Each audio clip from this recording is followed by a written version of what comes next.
That was very dramatic. Thanks. Going to call this public hearing of Tuesday, February 11th to order. Council, for the purposes of confirming we have quorum, please ensure your video is turned on. This meeting is convened by electronic means as authorized under the order of Minister of Public Safety, number M192, and as such, we're all participating by phone and remotely. Please note if my connection's lost or your connection's lost during any portion of this meeting, we'll recess the meeting until the connection is restored. And you do have the contact information to get a hold of the clerks. And just please let us know if you are leaving the meeting for any time, so we can just maintain quorum and make the right voting designations. Live stream this meeting has both video and audio. Video of council members speaking, presentations, amendments, and vote results will be projected to viewers when available. Members of the public can listen to the proceedings via the live stream and YouTube link, which will be tweeted out at Van City Clerk on Twitter. Presentation, all that stuff will be available online. Lastly, following the updated guidance on February 5th, in-person participation for local government meetings and public hearings is not permitted under the provincial health order. Therefore, speakers who will be providing comments to council will be by phone, and a moderator will assist in patching the speakers through when their term comes up. Clerks, can we have the roll call, please? Yes, Mayor Stewart in the chair. Deputy Mayor Carr. Here. Councillor DiGenova. Present. Councillor Fry. Here. Councillor Swanson. Here. Councillor Hardwick. Present. Councillor Wiebe. Present. Councillor Boyle. Councillor Boyle. Present. Councillor Dominato. Present. Councillor Bly. Present. And Councillor Kirby-Yung. Present. And point of privilege, may I get IT help, please? I can't connect to the chamber. Will do. Thank you. The meeting has quorum, Mayor Stewart. Thanks very much. As always, we acknowledge we're on the traditional unceded territories of Musqueam, Squamish, and Tsleil-Waututh Nations, and thank them for having care for this land, and look forward to working with them in partnership as we continue to build this great city together. Just so council knows, I did have a very good meeting today with Chief Wayne Sparrow of Musqueam, Chief Leah George Wilson from Tsleil-Waututh, and Kasalem, a spokesperson for Squamish Nation, along with Santa Ono and Minister McKenna all about the UBC line, which is very productive and makes you feel good when we're all working together on these territories. So I just thought I'd pass that along. Very positive meeting too. I also want to take a moment, of course, to recognize the immense contributions of the City of Vancouver staff who are doing such a great job, and a special tip of the hat to the clerks who are doing great through COVID-19. So thanks so much. Before we begin, there's a few things to bring to your attention. Speakers have 5 minutes to make their comments and should state whether they are support or opposed to the recommendations and the briefings that come forward, and if they are residents of Vancouver. Speakers may only speak once and should follow along on Twitter at Van City Clerk for updates and progress so they don't miss their turn. Any comments can be submitted in writing to vancouver.ca/public-hearing-comments. And that link is also on Twitter. Finally, speakers who have pre-registered with presentations are reminded that the public live feed has a slight delay, and so to navigate the slides of your presentation, please say next, and I'll help you along with that just to make sure it goes smoothly. Let's see. A reminder that council's role is to be a quasi-judicial body, which means that council is only to consider the merits of the rezoning applications or heritage designations. Council members may ask clarifying questions for speakers, including the applicant or technical advice from staff, but should save debate for after close of speakers. And I'll just remind councillors gently just the two separate sections of statements and questions. After hearing from speakers, council may approve in principle the application, refuse the application, or defer the application for further consideration. So we have our first item up, which is the CD1. Point of personal privilege. Yes, go ahead, Councillor Carr. Yes, if you could let the clerk know that I also need technical help. I'm having problems connecting to the chamber as well. Okay. Thank you. Anybody else having problems connecting to the chamber? Okay, I just wondering if it's a widespread thing. It isn't. Okay, thanks so much, and I'll make sure that happens, Councillor Carr. So we have a CD1 rezoning on 1766 Francis Street. Before we start, any council member wish to declare a conflict of interest?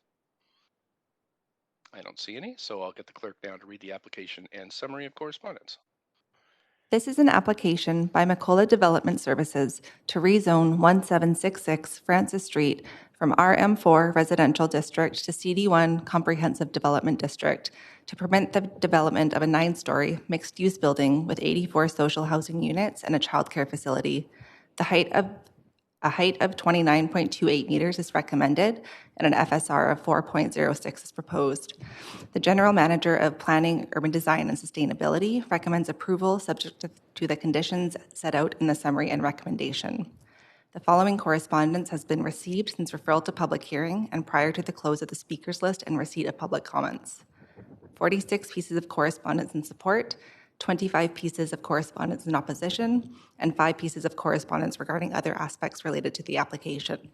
This represents all correspondence received up to 4 p.m. today.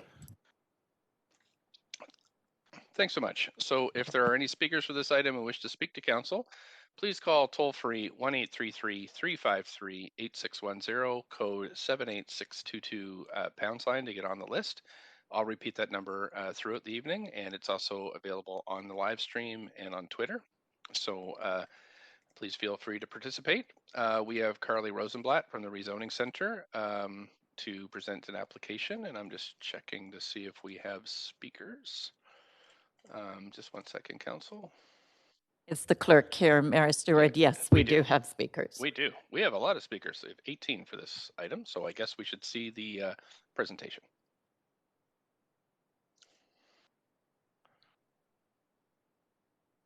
Hello, good evening, Mayor and Council. My name is Carly Rosenblatt, rezoning planner for this application, which proposes to rezone a site at 1766 Francis Street under the Grandview Woodland Community Plan.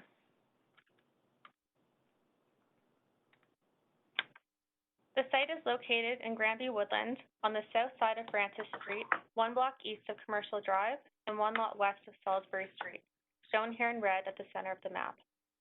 This rectangular-shaped lot has a frontage of approximately 40 meters on Francis Street and a depth of 37 meters, with a site area of approximately 1,500 square meters.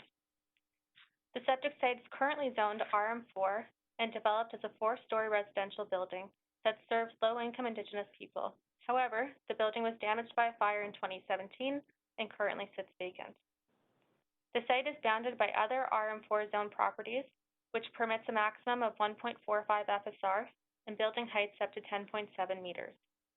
The scale of the surrounding developments generally include 2 to 4-story apartment buildings and detached houses. There is also an existing 12-story residential building 1 block to the east. Grandview Woodland neighborhood is home to a significant number of urban Indigenous peoples, including members of the Musqueam, Squamish, Tsleil-Waututh nations, as well as First Nations, Métis, Inuit, and people from other parts of British Columbia and Canada. The site is well served by transit, with the nearest bus service approximately 140 meters from the site. It's also located within 3 blocks of both the Adenac Bikeway and Mosaic Bikeway. The site is currently built with a 4-story residential building that was originally constructed in 1986. The building was damaged by a fire in 2017 and currently vacant. This is a view from Francis Street. Neighborhood amenities include a range of parks, cultural, and community spaces, such as Native Youth Learning Center, Vancouver Native Housing Society, Urban Native Youth Association, Britannia Community Center, and a number of schools, churches, and childcare centers. The site also falls within the catchment areas of nearby Britannia Elementary and Secondary Schools, both with surplus spaces for additional students. Rezoning potential for the site is guided by the Grandview Woodland Community Plan. The first principle of the plan supports the goals of reconciliation in partnership with Indigenous communities and recognizes the need to develop unique and respectful ways to acknowledge and celebrate historic and current presence of First Nations and urban Aboriginal history, culture, economy, and social well-being. The proposal falls within the Grandview Northwest residential apartment area, which is composed of 3 to 4-story apartments and pre-1940 character buildings. Under the plan, a 6-story rental building is anticipated at a density of up to 2.4 FSR. Section 7 of the plan seeks to increase housing options for vulnerable residents, including urban Aboriginal people, to help residents of all income levels. It also allows for consideration for modest increase in height and density to assist with project viability where new social housing is proposed. This application is proposing to rezone the site from RM4 to CD1 to permit the development of a 9-story mixed-use building with social housing and before and after school childcare. The building references a Coast Salish-inspired basket weave design and features an overlay of Indigenous artwork. It has been designed to incorporate First Nations motifs and references a basket weaving tradition celebrating the first inhabitants of the area. The overall floor area would be approximately 6,080 square meters and have a density of 4.06 floor space ratio.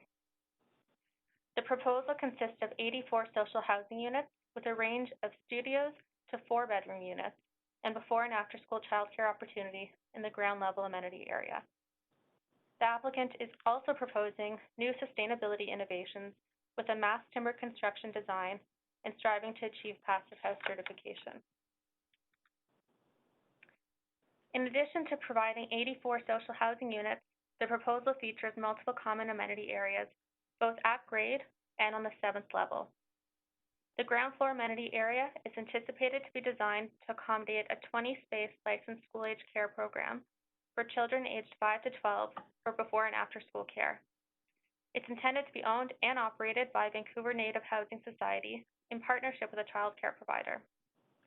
Adjacent to the indoor amenity level at grade, the proposal also includes a ceremonial space in the form of a sweat lodge and community gathering space surrounded by landscaping.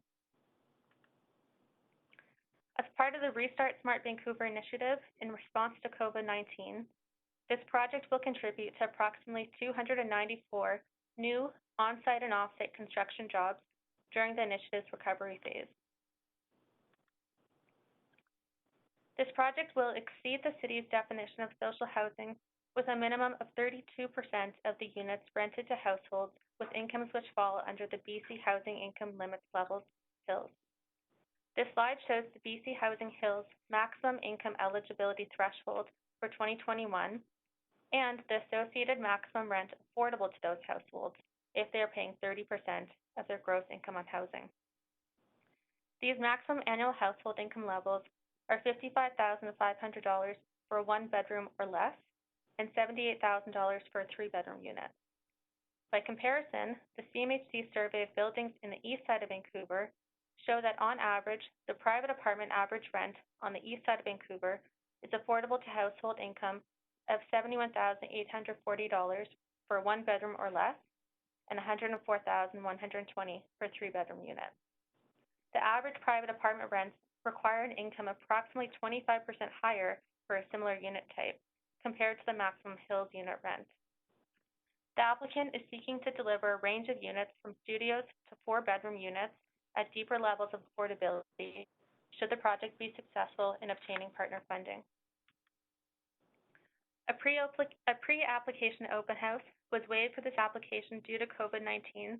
However, following submission of the rezoning application, a city-led virtual open house was held in September 2020 and attended by approximately 428 people. The application drawings and details were made available online following application submission, along with my contact information and a form to easily submit feedback. In total, we received approximately 387 pieces of feedback. We heard a variety of comments throughout the review of this application. Key themes of support included the provision of affordable and culturally relevant housing for Indigenous people, building design which references Indigenous culture, building height and density, passive house targets, number of family units, and proximity to transit. Key themes of concern included building height, density massing, and number of parking spaces.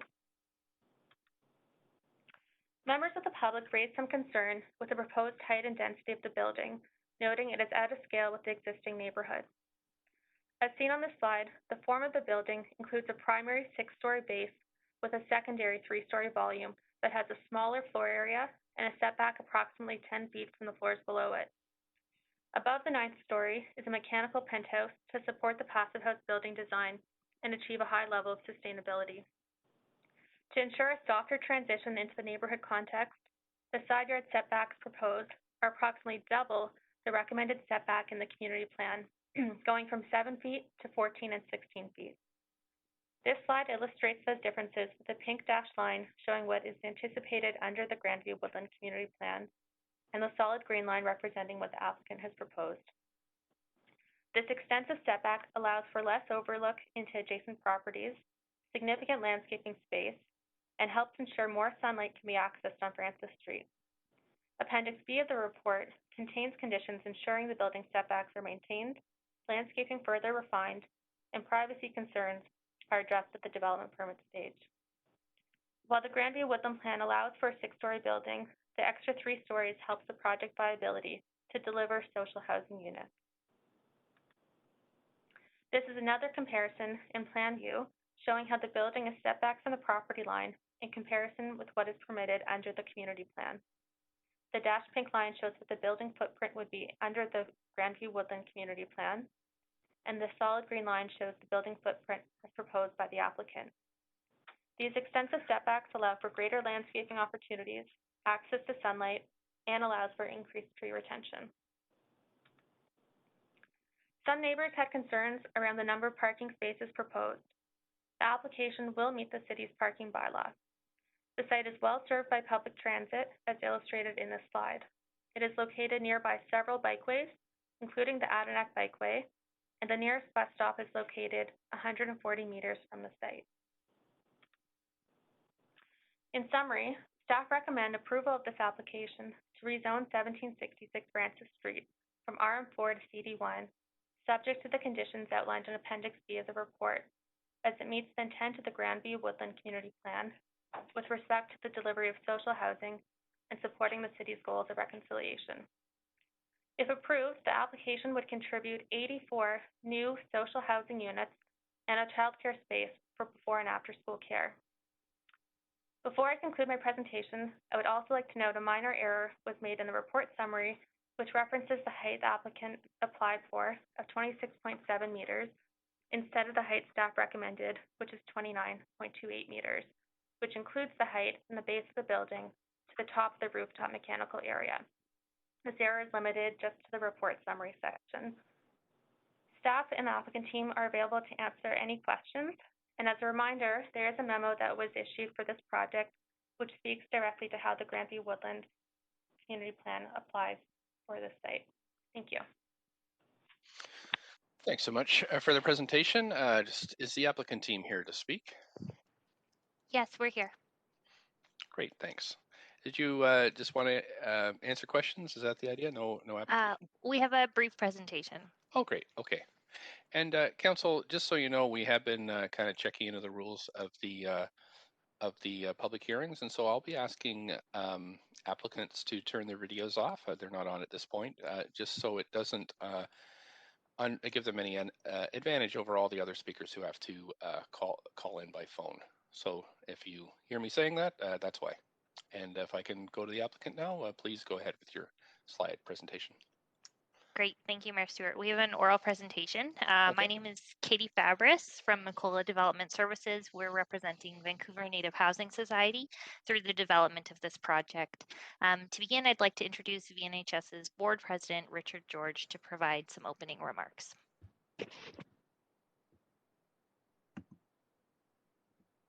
Yes, good evening, Mayor Stewart and members of council. First, I'd like to acknowledge the land I'm speaking to you from is on the unceded territory of the Musqueam, Squamish, Tsleil-Waututh nations. I thank them for having cared for this land that is now caring for me and my family. My name is Richard George. I am the president of the board of directors for the Vancouver Native Housing Society, a position that I've held for the past 14 years. I'm here today to share some important context with you for the 1766 Francis Street rezoning proposal, to underscore the significance and benefits of this project, and why it deserves your support. As you may be aware, the 1766 Francis Street building was home to 27 Indigenous families prior to a tragic fire that caused irreparable damage to the building just days before Christmas in 2017. Immediately following the fire, VNHS made sure that all residents were relocated to safe alternative locations, had food, clothing, and personal supplies, and were still able to celebrate by hosting a Christmas party for the displaced tenants.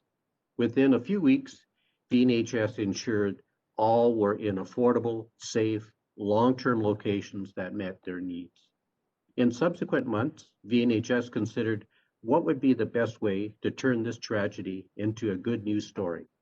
Now, the blueprint for redevelopment that our team has developed does just that by proposing a new building that is large enough to welcome not only those residents who were displaced by the fire, but also makes room to house more than 50 other Indigenous individuals and families in need.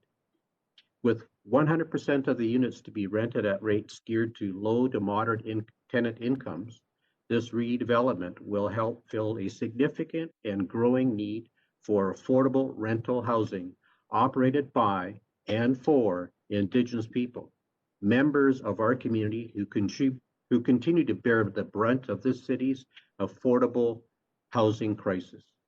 With a vision to support environmental and social sustainability through affordable, accessible, and high-performance housing, this project speaks to the many ways in which VNHS is committed to meeting the needs of urban Indigenous people in Vancouver, as well as the larger community in which we operate.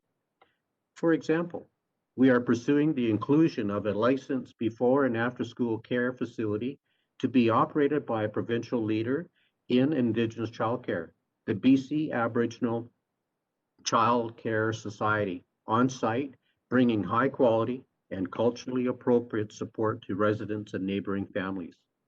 Further, this project embraces sustainable design and enhances it through deliberate measures that are respectful to cultural traditions, as well as being climatically appropriate and environmentally smart, in keeping with many Indigenous teachings around environmental stewardship. VNHS has commissioned a building featuring energy efficient passive housing design with mass timber construction, which I believe will set a new green building standard for this type of housing. Finally, I want to emphasize that this redevelopment is an important opportunity to contribute to a more affordable, resilient, and inclusive Grandview Woodland. Under Vancouver Native Housing Society's leadership, this development will ensure that current and future urban Indigenous residents will have a permanent, affordable, and welcoming place to call home in Grandview Woodland, and to be able to enjoy all the benefits that come with it. In the face of existential threats caused by climate change, colonization, and ongoing systemic discrimination against Indigenous peoples, these homes at 1766 Francis will give expression to the strong and enduring legacy of Indigenous people on this land we now call East Vancouver. That concludes my opening remarks. Thank you. Thank you so much for your words. Anything else from the applicant? No, we're available and happy to answer any questions that council may have. Great. Okay, so I'm going to go to the queue. If council would like to ask questions to staff or the applicant, please put yourself on the list. And remember, this is the only chance you have to ask the applicant questions. So I've got Councillor Hardwick, up to 5 minutes, questions to the applicant or staff. Thank you very much. I'm curious about the building that was damaged in the fire in 2017. It was only built in 1986, according to the report. I'm curious, what was the extent of the fire? And I'm just curious if why it has remained empty. I understand you've made plans to develop it, but I was curious why it's remained empty over these number of years, how bad the fire was, the damage. Thank you, Councillor. This is Uh, Dave. Yeah, thanks, Dave. Yes, so there was 9 units completely destroyed and many others that suffered smoke damage. The fire burned through the roof. The building was 32 years old at the time, and our building life is typically mimics the life of the mortgage, which is 35 years. And then we look at redevelopment because of the unaffordability that is typical in urban indigenous housing because our rents are so highly subsidized. So we look at creating larger buildings with more density so that we can afford to keep the rents at an operable level for the tenants. So the question was, it was 3 years earlier than typically proposed redevelopment, and we decided that with our insurance, we would still not be able to receive funding to put sprinklers into the building. So that was another negative thing. We didn't want tenants to go back to a building that had experienced a serious fire to the rebuilt building without sprinklers involved. Hope That makes answers sense. the question. That makes sense. And I think back to 86, which was when we were getting into the leaky condo phase as well in terms of our building envelopes. I was just curious about what happened with that building because 1986 doesn't seem that old to me. Thank you very much for your answer. Thanks so much. Councillor Boyle, up to 5 minutes. Thank you, Mayor. I'm wondering, just a question for the applicant. I'd love to hear more about the ceremonial space that's being planned for inclusion in the building. Yeah, I'll take that question. It's Dave Eddy again. So one of the things would be a sweat lodge, and also there'll be other Indigenous enhancements, artistic and cultural, spiritual enhancements throughout the building. It was already noted by Ms. Rosenberg that we would have Indigenous art kind of embedded in the basket weave design of the building. And we also look at other cultural enhancements and artistic enhancements using local Indigenous artists to bring forth some of those designs. We have a sweat lodge in our one of our other buildings known as Squatch Eyes Lodge. You may know it. It's also an art gallery and a hotel and 24 artists in residence in the program. That sweat lodge is on the 6th floor of the building, and this one will be on the ground floor. And also, we will probably use similar form of heating to heat the rocks for the sweat lodge, and that is with a potter's kiln, so we don't get the fire department on our case. Sounds good. And a unique piece that we haven't heard of in other projects so far for this council, so appreciate getting to hear a bit more of those details. Thanks so much, Dave. Thank you. On to Councillor Fry, up to 5 minutes.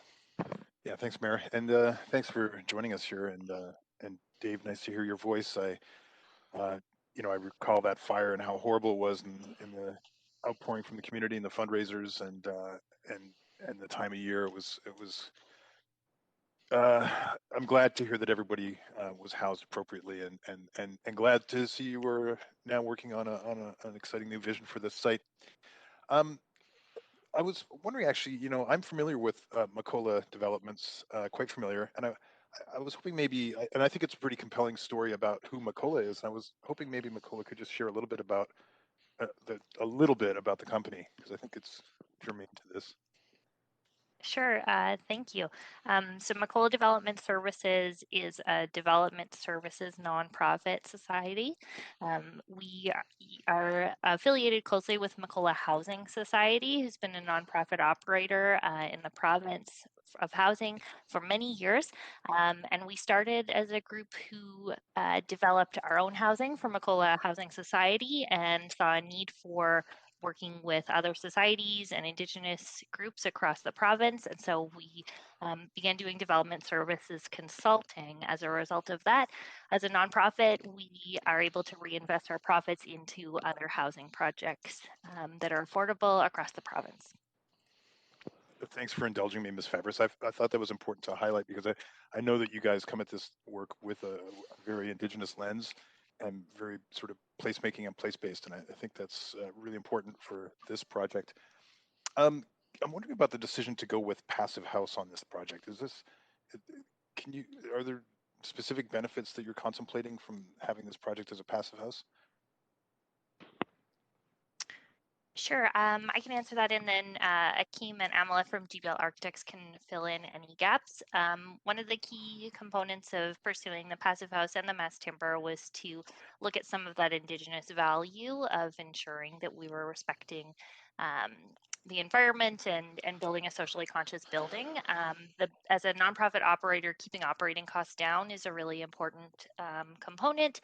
So we wanted to make sure the Passive House allows for higher standards of comfort, like stable air temperature, and it allows us to have lower energy costs, which relate to lower operating costs so that we can keep the building as affordable as possible.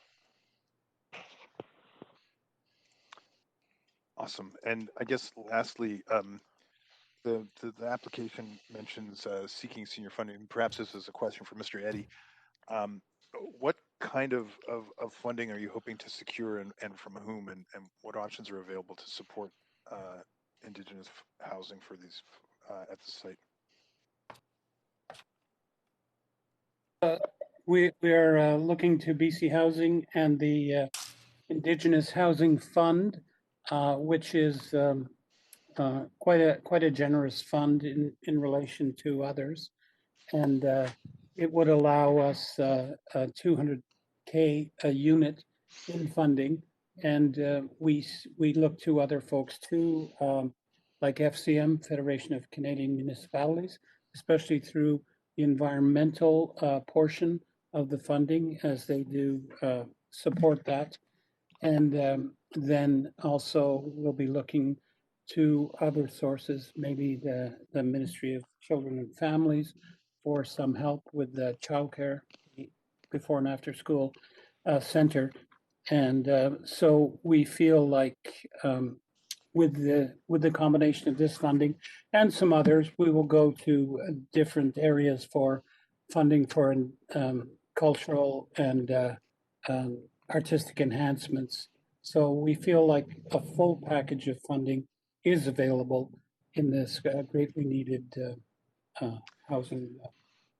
That's great. Thanks, Mr. Eddy. And lastly, for me, just location-wise, you know, as I know the neighborhood quite well, and looking sort of at the amenities around, you've got Britannia, XFA, Raycam, Onya, the Friendship Center. Is this a highly desirable neighborhood for Indigenous families, do you feel? It is the largest neighborhood in Vancouver or the neighborhood in Vancouver that houses on a per capita basis the largest amount of Indigenous families, and amenities such as the Reach Medical Center and the Britannia Senior Secondary, Grandview Woodland Schools. We have an arrangement with Britannia Senior Secondary, for example, that through other sources of funding, we're able to provide laptop computers for graduating Indigenous students moving on to post-secondary education. So we're well embedded in this neighborhood. And as I said, it's the neighborhood in Vancouver that is known as the one that has the largest urban Indigenous population. Thanks so much. Thanks, Mr. Eddy. Thanks. Councillor Swanson, 5 minutes. Yeah, thanks so much for the presentations. I just have two questions for the applicants. Number one, is this going to be a pet-friendly building? Absolutely. Yahoo! Okay. The number two is, are you going to be able to have any units at the welfare and disability shelter rate? Oh, yes, very much so. I might ask Katie for the breakdown if you required that, but it's all rent geared to income. There is no, for example, low end of market units in here. It's either shelter rate or it's hills, housing income limits. Do you have any idea what percentage would be shelter rate? Maybe. We can let you know that many of the tenants who would be returning to the building would be returning near shelter rates. The building will be targeting 100% at rent geared to income rates to allow for tenants who do have lower incomes at or close to shelter rates to live in the building. So what I'm concerned about is sometimes when you say rent geared to income, you can have all the rents geared to income and then choose tenants that are making 200 grand. And there's nothing in it for us to make money on this building. This is a traditional BC housing fully subsidized building. So we're not going out looking at this as a social enterprise or some way of generating income to support anything else or any other housing responsibilities that we might have. So you are going to have some shelter rate units. No question about it. Okay, good. Thank you. That's all for me. Thanks, Councillor Swanson. Councillor Bly, up to 5 minutes. Thanks, Mayor. Yeah, I just have a couple of questions. I'm actually just going to focus my questions on the childcare portion of the presentation, the application. I'm just curious, what will be the capacity of the childcare, recognizing that it is before and after school care? 20 students, 20 children. Okay, great. And my question further to that is, it seems to me that this is a real added amenity. That's my assumption, but I just would like to understand more from the perspective of the applicant. Why was it a priority to bring before and after school childcare into the development plan? Because this is a family building. We recognize the dearth of childcare opportunities, even in this neighborhood. We really went all out on this, and when we found an operator, we significantly changed the design of the building to accommodate the operator's needs and the needs of the city of Vancouver. As you may know, licensing a childcare is no mean feat, especially in the city of Vancouver. So we had to jump through a lot of hoops, and we were happy to do this and happy to make those architectural changes. And I just wanted to say to Jean that we are not allowed, we wouldn't be able to house anybody who made any significant income. Thanks. Hopefully that's helpful for Councillor Swanson to hear as well. I just and then just further to that will the childcare be available to the broader community, or is the goal to have it available, maybe first right of refusal, to the people living in the building? It'll be Indigenous specific, and whether or not it goes outside the building depends on how many applicants in the building that we have. Okay, and just you may not know the answer to this. Just a final question is, typically what does happen to school age children who do not have available childcare before and after school? Well, they have to. Sorry. In your experience. Yeah, in my experience, and they have to scramble. They have to find friends. They have to find neighbors.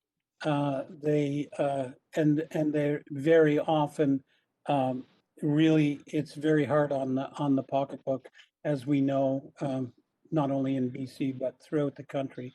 So it's a great hardship on parents of school age elementary school children and kindergarten children. Right. Okay. I think that's probably my time, but I appreciate your answers to my questions. Thank you. Thank you. Last on the list, Councillor Carr, up to 5 minutes. Yes, thank you, Mr. Mayor. And all my questions have been asked and answered except for two. There was some background noise, Yeah, Mr. just Mayor. I did. What'd you do? just have some background noise, so we could just get all council and staff to just check to see if they're muted. Okay, thanks so much. Go ahead, Councillor Carr. Yeah, so my first one is to staff, and it's regarding shadowing. I noticed that there were diagrams in the report around this, and it seems like most of the shadowing issues are on the street frontage. And do they go into the yards? I know there's mitigation on this, but do they extend into the yards across the street or not? I couldn't tell.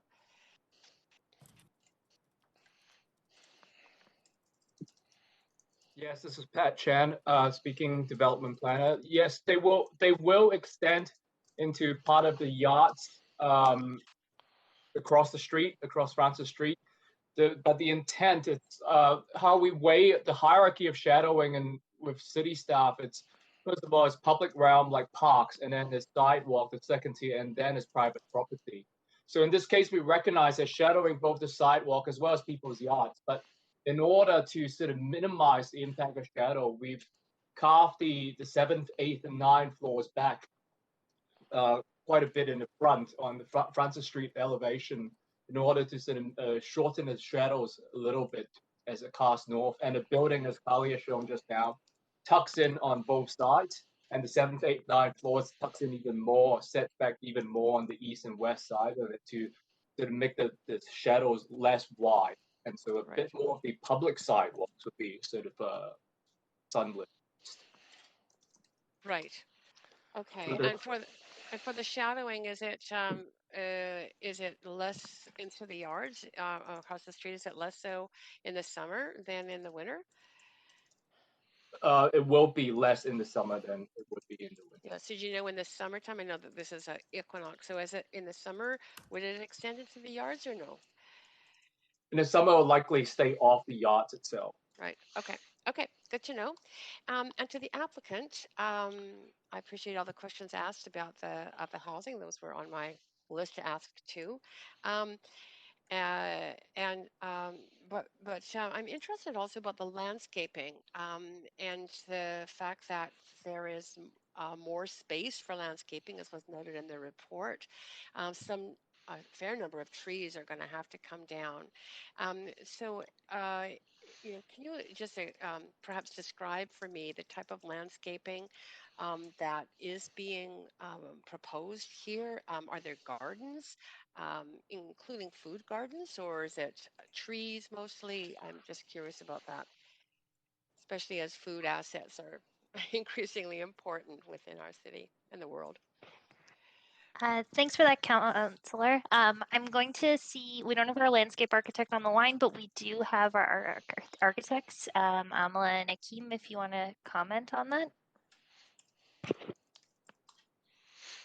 Yes, thank you. So on the east and the south side, we have predominantly the play areas for the childcare program. Right. On the west side, there's a buffer zone with trees and high shrubs to buffer against the adjacent properties.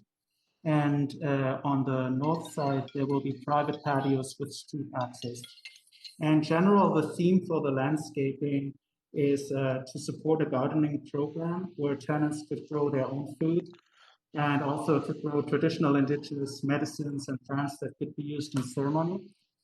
And that theme is carried through to the rooftop amenity, where there's further opportunities for tenants to grow their own food and also more childcare spaces for smaller children. That sounds good. That's great. Okay, thank you. That's all my questions, Mr. Mayor. Thanks so much. And that's it for questions from councilors. Just before we move to the next part of this hearing, I just wanted to check. We do have an unidentified caller, 6047, and the number ends in 16. Just wondering if you could identify yourself. Otherwise, the clerk will remove you from the list.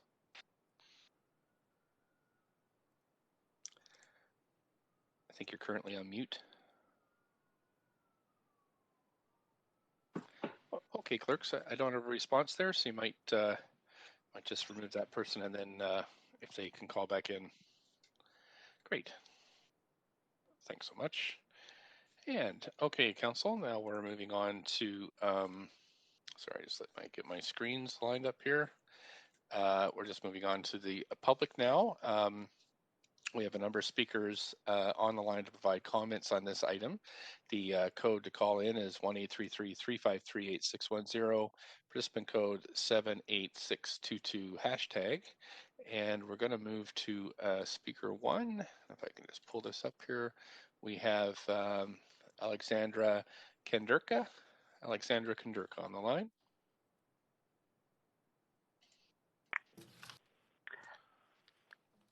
Good evening, members of council and guests.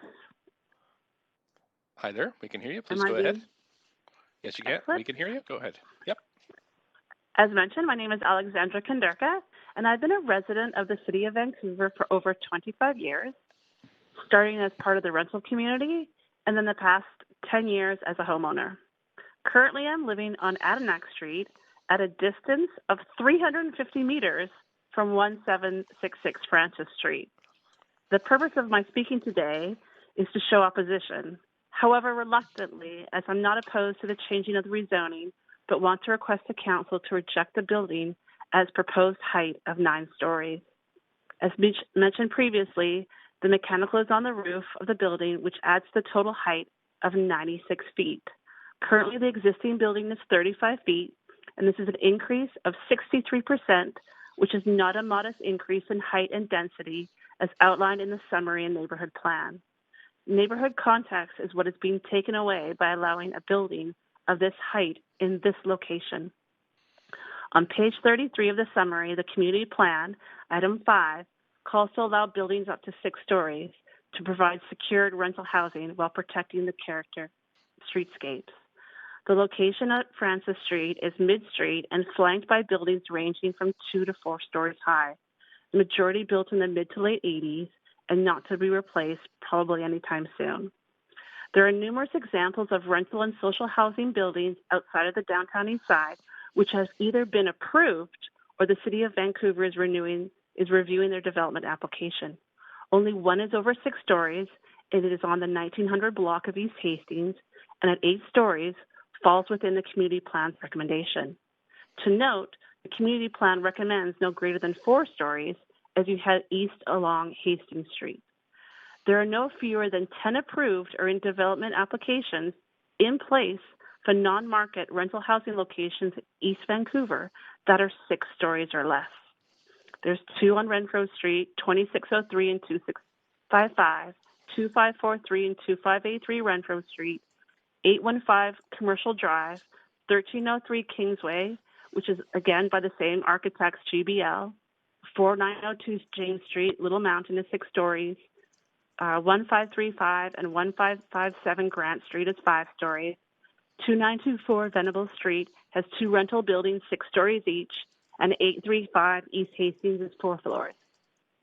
My neighbors and I live in a pocket of Grandview Woodland, between Venables and Hastings, and then we've got Victoria to Commercial. We've got 14 social and 38 rental housing buildings, and by setting the precedent to approve buildings that are almost 100 feet in height, the dynamic of our special area is changed. It was mentioned earlier, a 35-year plan for buildings and redevelopment is considered, which means major changes in the next 10 years, as most of the buildings were built in the 80s or earlier. Our area is unique with single homes, townhouses, low-level housing, and retail.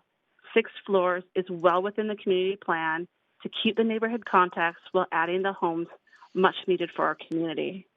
I request that the City of Vancouver does not select 1766 Francis Street as a precedent to change the standard to which the city has already been following in previous areas and within the Grandview Woodland area by not exceeding 6 stories.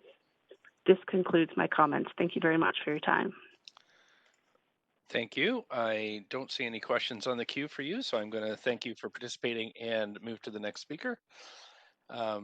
Council, next up is speaker number 2. I'm sorry, I've just trying to pull my list up here. I keep clicking on the wrong thing there, and I did it again. Okay, we have Ariella Friedman, speaker number 2, up to 5 minutes, please. Hi, can you hear me? I can. Hi, dear council. My name is Ariella, and I'm opposed to the development proposal at 1766 Francis. I want to make it clear that I am not opposed to Indigenous housing or social housing. In fact, I have lived right next door to 1766 Francis for 21 years, and Indigenous and social housing has always been part of this community. As well, I'm an active volunteer, and I volunteer on the Development Advisory Committee for Britannia and several other committees at Britannia. So why are we having this discussion now? Well, we wouldn't be here if there hadn't been a fire over 3 years ago. A fire that was started by kids living in the building playing with matches. When the fire happened more than 3 years ago, it was my building right next door, 1738 Francis, that sheltered people, provided blankets and clothing and food until emergency services took over and fundraised after. We care. We are a community. We are all in this together. And yet we all want to belong. The fire didn't destroy the entire building. In fact, most of it still stands. Only days after the fire, we saw lights on in the building. We were so surprised that repairs didn't begin shortly after. If there is such a critical need for affordable housing, why wasn't the building repaired rather than 3 years sitting empty? Everyone has long been rehoused and resettled. Another thing, why is the developer allowed to present renderings that remove the apartments behind, the 4-story apartments in front, the 4-story apartments on the east, and the 4-story apartments on the west? The rendering presents my building, which is my home, on the west side as a washed-out gray light. That is so misleading. It dehumanizes us elders and people who make up this neighborhood. We are more than a washed-out gray light. We are not represented.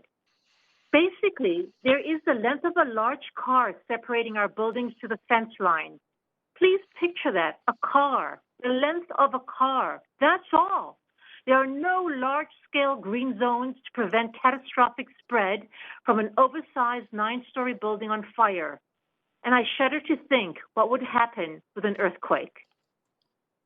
Shape your city. That's what you tell us. Well, I do know is that this community has spoken up over and over and over again to shape the city. To the City of Vancouver's own funded Grandview Woodland Citizens Assembly and through the No Towers campaign. You, the city, have also spoken up through the Grandview Woodland Community Plan and the city's existing plans and policies and zoning. So why do zoning variances, building permits, and operating permits and dollar signs overtake our communal desire to keep neighborhoods as neighborhoods? This is not Yaletown or Downtown or Metrotown or Brentwood. This is not a neighborhood of privilege and detached homes and green sprawling lawns. This is a working-class neighborhood of 2 to 4-story wood frame rentals or owner-occupied and 2 to 4-story wood frame mixed dwellings. This is a neighborhood where everyone wants to belong, where everyone wants to see the sky and breathe the air and look at the trees and hear the birds sing. This is not a main commercial street or a main thoroughfare. This is a side street, a designated neighborhood. A 9-story building is out of scale. It does not belong here. Social housing belongs. Indigenous housing belongs. It's always been here, but not 9 stories. Bacola, I am asking you to withdraw your variance application. Please go back to the drawing board and construct a 4-story wood frame building so that we can be a community together, a community where we all belong. City Council, I am asking you to reject the zoning variance. Shape a city that aligns to your own plans and policies so that we can all belong. Finally, I just want to point out that last summer, Macola Housing Society and the City of Langford worked together to develop new homes for Indigenous families. And at that time, Premier John Horgan said, and I quote, "Housing is the foundation on which people build their lives, and everyone in our community deserves a safe, secure, and affordable home." Everyone in our community. Everyone in our community.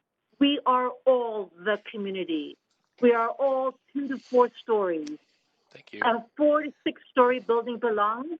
A 9-story building that is a mass fire and earthquake hazard does not belong. Thank you. Thanks very much. I don't see any questions for you, but I want to thank you for participating today. And I'm going to move on to the next speaker. Council, we have Jack R. King. Next. Yes, good evening, Mr. Mayor and councillors. Hi there. I'm a resident of Grandview, two blocks from 1766 Francis, and I'm opposed to the development as currently proposed. My issues are its height, and more importantly, the fact that this proposal flies in the face of the social contract developed with the neighbourhood in the Grandview Woodland Community Plan. Page 85 of the approved plan describes this particular area as having, quote, leafy streets, character buildings, and a low-scale form, and goes on to state that additional housing opportunities will be supplied through, quote, sensitively integrated duplexes, townhouses, and other lower-scale forms. No one here can possibly argue that a 9-story building set in a side street of 2-story houses and small apartment buildings is either lower scale or sensitively integrated. The site of the proposed development falls within what the community plan calls the northwest apartment area of the Grandview core. Page 96 of the plan outlines specific policies suitable for that area. The first line of those policies states that council should, quote, consider applications for 100% secured rental housing as follows: height up to 6 stories, density up to 2.4 FSR, end quote. This proposal meets neither of those policies. And I think it's worth mentioning at this point that the northwest apartment area of the Grandview sub-area was made up out of whole cloth by the planning department without any consultation with the community. This area does not exist in the original emergence directions document, nor was it discussed in the sub-area workshop, and it was not mentioned in the Citizens' Assembly final report. It appears for the first and only time in the planner's final plan. And even though this whole apartment area turns out to be purely an invention of the planning department, even they are now ignoring it like yesterday's news. In the broader context of which the development is just a part, we need to look at what a community plan is supposed to be and what it is supposed to do. In the introduction to the Grandview Woodland Plan, it states that the plan, quote, sets out a framework or a course of action to manage change in the community in a manner that reflects community values, good planning practice, and the particulars of the place itself, end quote. If the 6-story limit on Francis Street reflected community values and good planning practice in 2016, we need to be explained why those values and practices have apparently changed so much over so short a time. More generally, we are told over and over again that the purpose of a community or a city plan is to give certainty to all parties. But we know, having watched the various community plans being implemented over the last 20 years, that the only certainty is that developers will ask for more than is in the plan, and that Vancouver City Council and the city planners will approve their demands. The Grandview Community Plan was started in July 2011 and was finally approved in July 2016. During those 5 years, hundreds of thousands of persons' hours were put into the discussion, and I'm certain that the cost of the city ran in the millions of dollars. And yet for much of the last 4 years, city councils and the city planning department have simply ignored what the plan says, approving or planning to approve significant changes to the plan and the agreements that were negotiated so fiercely. Finally, the developers of the current proposal knew perfectly well in advance what the community plan said was appropriate. It did not come as a surprise to them. They simply ignored it. City planning also knew perfectly well what their own document says, and they too simply ignored it. If there is to be any respect paid to the consultation process, this council must reject this proposal and instruct planning to work with the developers on a six-story building. Any other decision is telling the people of Grandview that all their ideas and their hard work on their community plan was worth nothing at all. Thank you. You do have a question from Councillor Hardwick. Councillor Hardwick, go ahead, up to 5 minutes. Good evening, Mr. King. Good evening. Was there any opportunity for the community to significantly weigh in on this application? As you said, the community would have, up to 6 stories would have met the requirements of the community plan. I'm just interested in meaningful consultation around this particular application. Well, we had the online public or the open house, and so we could submit ideas then, I guess, and many of us did, but it doesn't seem to say that we got very much good worth out of that. In comparison to how many hours spent on the community plan, would you estimate? Oh, tens of thousands. I mean, thousands of people were involved, and it went on for 5 years. So, yeah, an enormous amount of time. In the staff presentation, it stated that this application did meet with city priorities, namely in reconciliation and affordable housing. Do you believe that those priorities of this council should trump the community planning process? No, I don't, because mainly within the community plan, there are areas of Grandview, not 3 or 4 blocks from the current proposal, where it's possible to build 10 and 11-story apartments, which could be used perfectly for this purpose. I mean, Hastings Street, for example, is specifically described as such an area in the plan.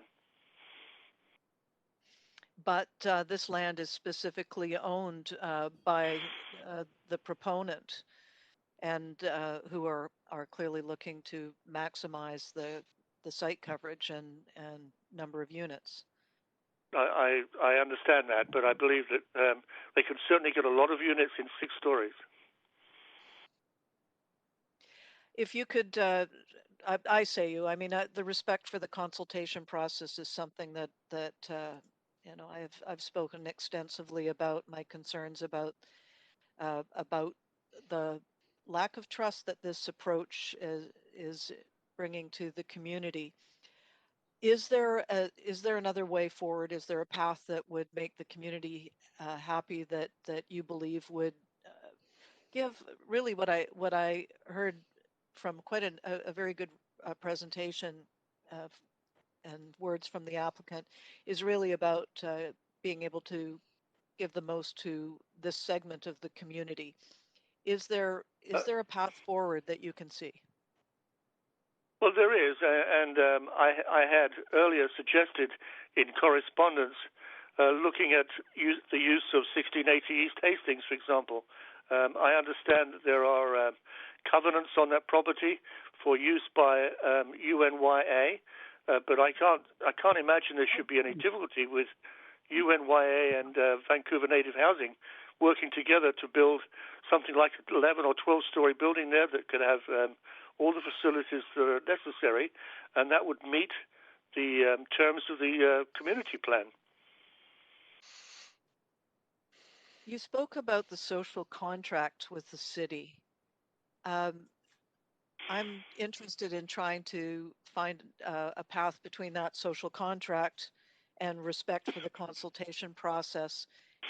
Do you still think of this swap as a potential solution to that?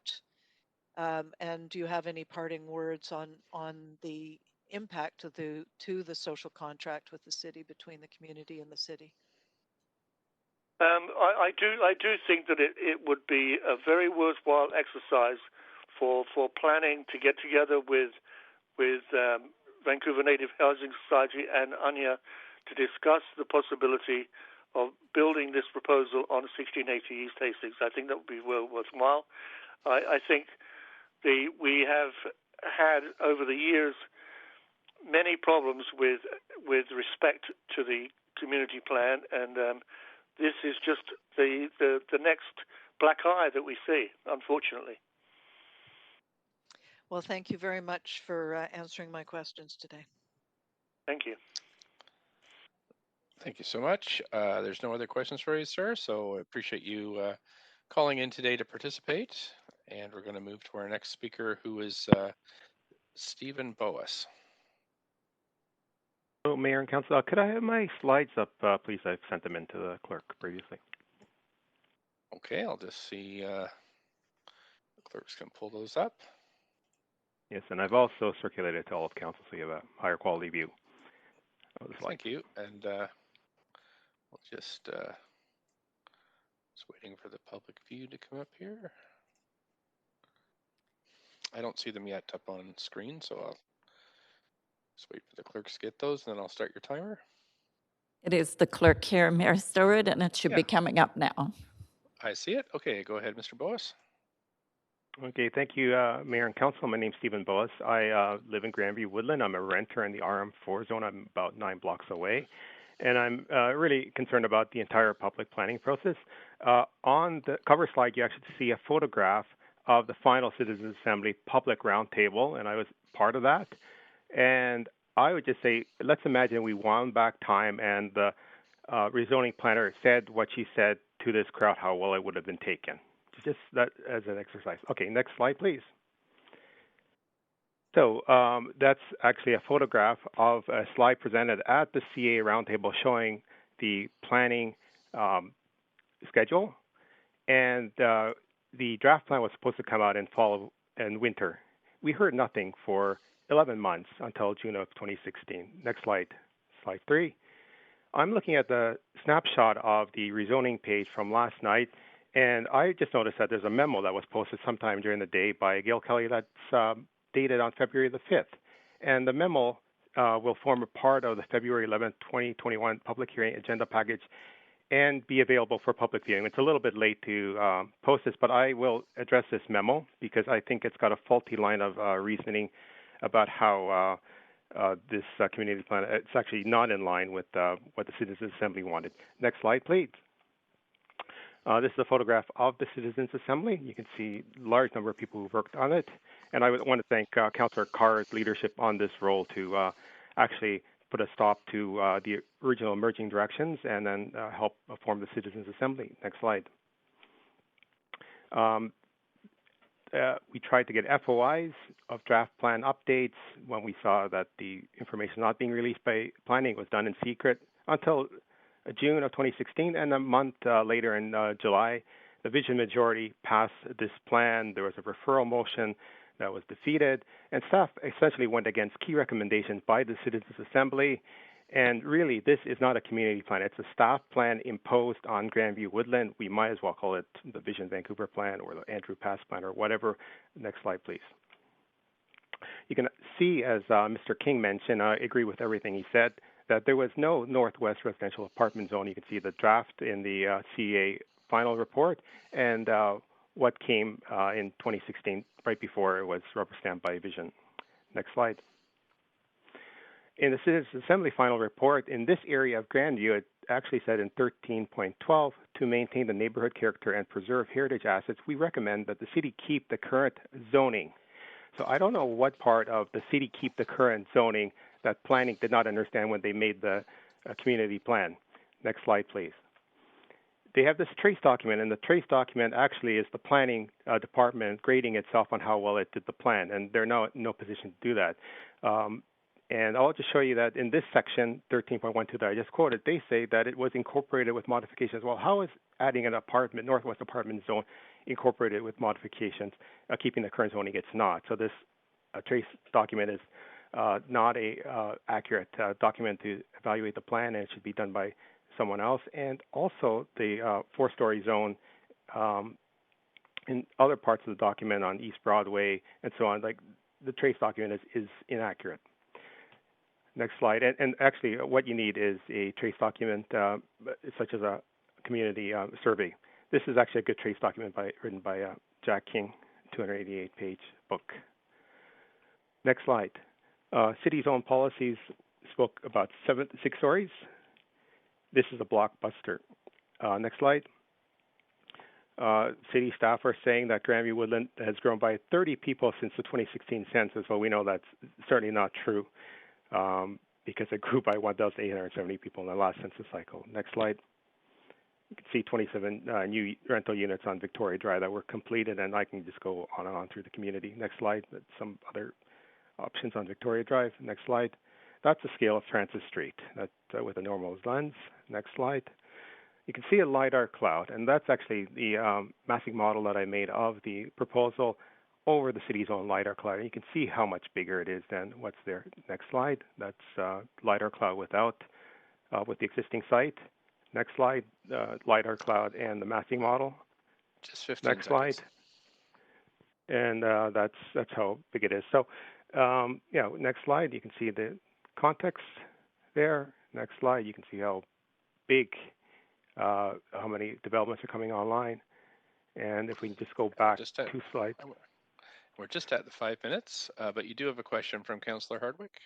So, Councillor Hardwick, up to 5 minutes. Yes, good evening, Mr. Bohus. I'm struggling with this. We've heard so many positive things about this development and the need for it, and there is also obviously community support, certainly in the First Nations, urban Indigenous community. What I look at this, and I look at the Grandview Woodlands Assembly, Citizens Assembly, and I look at all this material, and it was only 2016, 5 years ago, when this passed. What happened in the last 5 years that would, in your view, that would so radically reshape this direction? Just want to remind both council and speakers that we need to focus on this direct project. And I do realize that the process does lead up to that, so I'll kind of allow this, but please keep it contained to this particular project. Thank you. It is relevant to this project. I appreciate it. Mr. Bohus? Okay, well, the plan, as Mr. King said, in planning policy, it's 2.4 FSR, it's 6 stories maximum, and this area wasn't even supposed to be upzoned per the CA, Citizens Assembly. And if planning say that, well, there's a section 7.13 here that lets you go have a modest increase, and then they say that going from 2.4 FSR to 4.06 is a modest increase. Well, that's certainly not true. It's a major increase. Going from 6 stories to 9 stories, it's not a minor increase. It's like going to 7 stories, but 9 stories is a major increase. So it's not even following the policy that planning imposed on Grandview Woodland and what Vision imposed on our community. So I acknowledge that. But you talked about Vision, and they've been gone for several years or a couple of years now anyway. So I'm really trying to get at what has happened in the intervening period. And what I thought I heard was that, first of all, this was a staff-led initiative for this subzone, that it wasn't contained in the discussion around the Grandview Woodlands Community Plan, that this was something that was added subsequently. But that's part of the answer, I think, but very specifically, I'm trying to understand what happened in the last 5 years in this specific area to warrant such an about-face in the policy. Well, we have a couple of things. We've got personnel change, like Kent Monroe retired, and I think Mr. Monroe paid far more attention to what actual policies Okay, had to say. I'm just going to caution you there. We don't want to single out individual folks. This is a quasi-judicial hearing, so we want to focus on the building. And, council hearings, council meetings are the places where we can talk about the wider policy or administration, but here we want to focus on this. Yeah, I asked Okay, very so specifically about this. yeah, okay. I was just saying that there were some impacts, but here, if you allow this, then essentially this is a blockbuster, and all of the some of the most affordable rental in all of Vancouver is right here. So this would open essentially the floodgates for demo evictions, for mass evictions, and people living in affordable housing to be just essentially shown the door, and any other property around this area can say, hey, we want an upzoning. This is supposed to fall under pace of change. It's not even mentioned in the document. So there are so many things that do not align with the policy that was imposed on this community, and people are just frustrated that anything they say, it doesn't matter, and planning.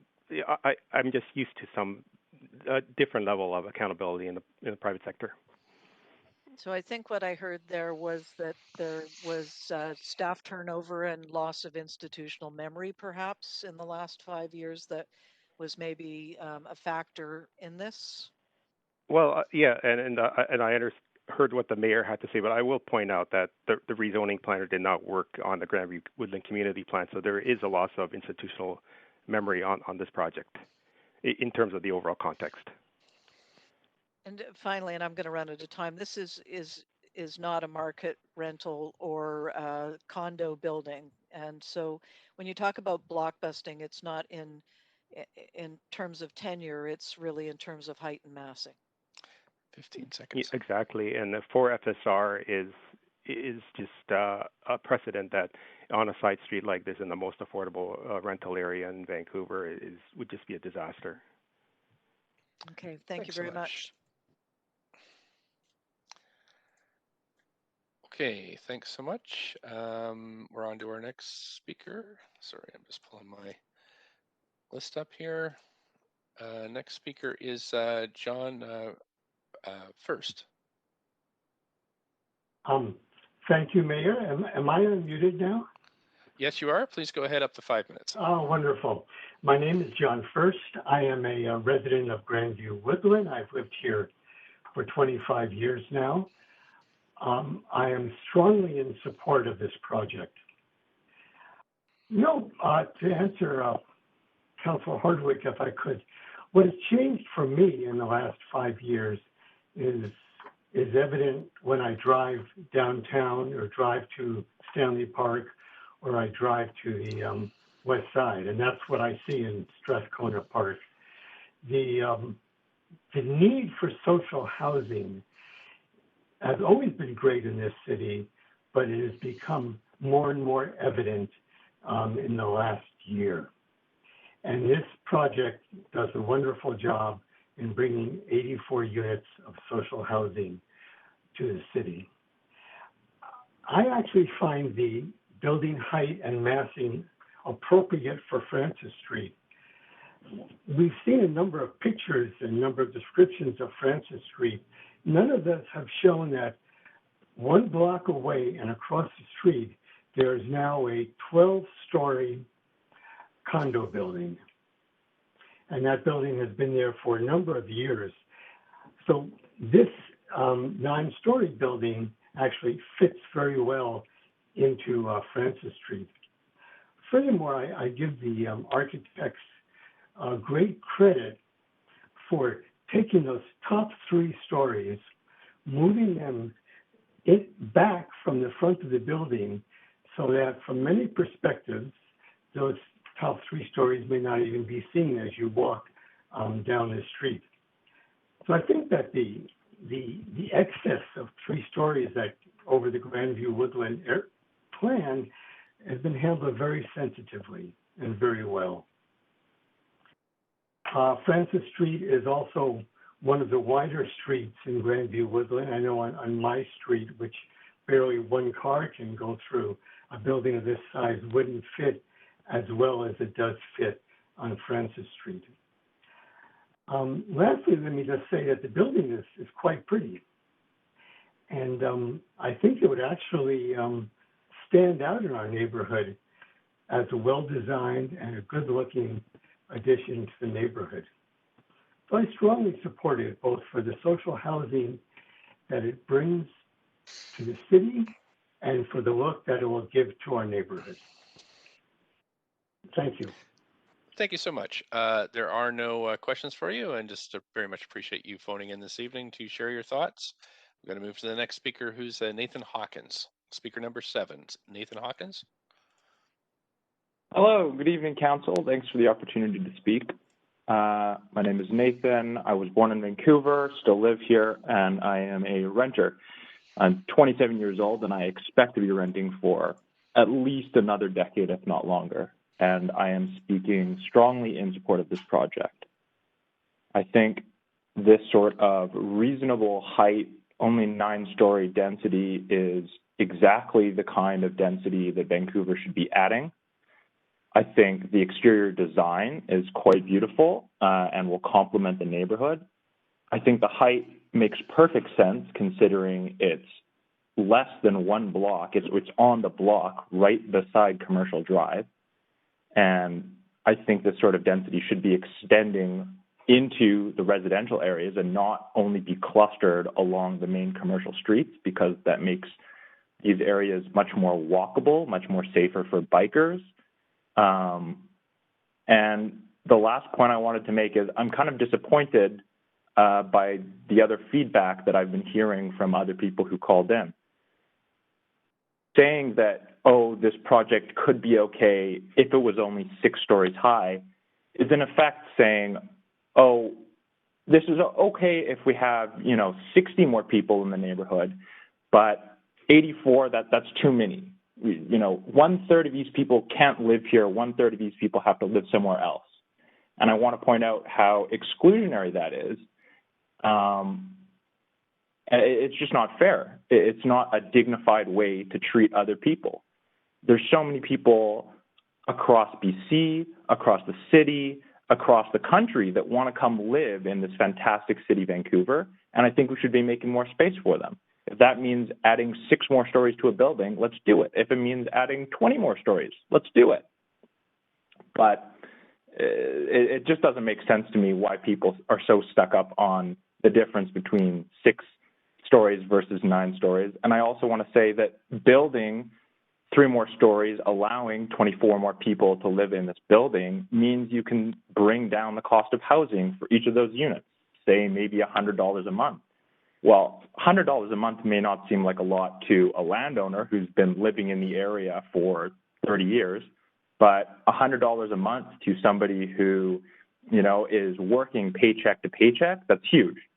And so I think we should be taking any action we can do to allow them to live in any community in Vancouver and live in a dignified way. Thank you for letting me speak. I yield my time. Thank you for your comments. I'm just checking here. I don't see any questions for you, so we're going to move on to the next speaker. Council, next speaker is Thaddeus McElroy, speaker number 8. Hi there. Can you hear me? Sure can. Up to 5 minutes, please. Okay, great. Hi there. My name is Thaddeus McElroy. I am a Vancouver resident. I'm opposed to this development. I'm speaking on my own behalf.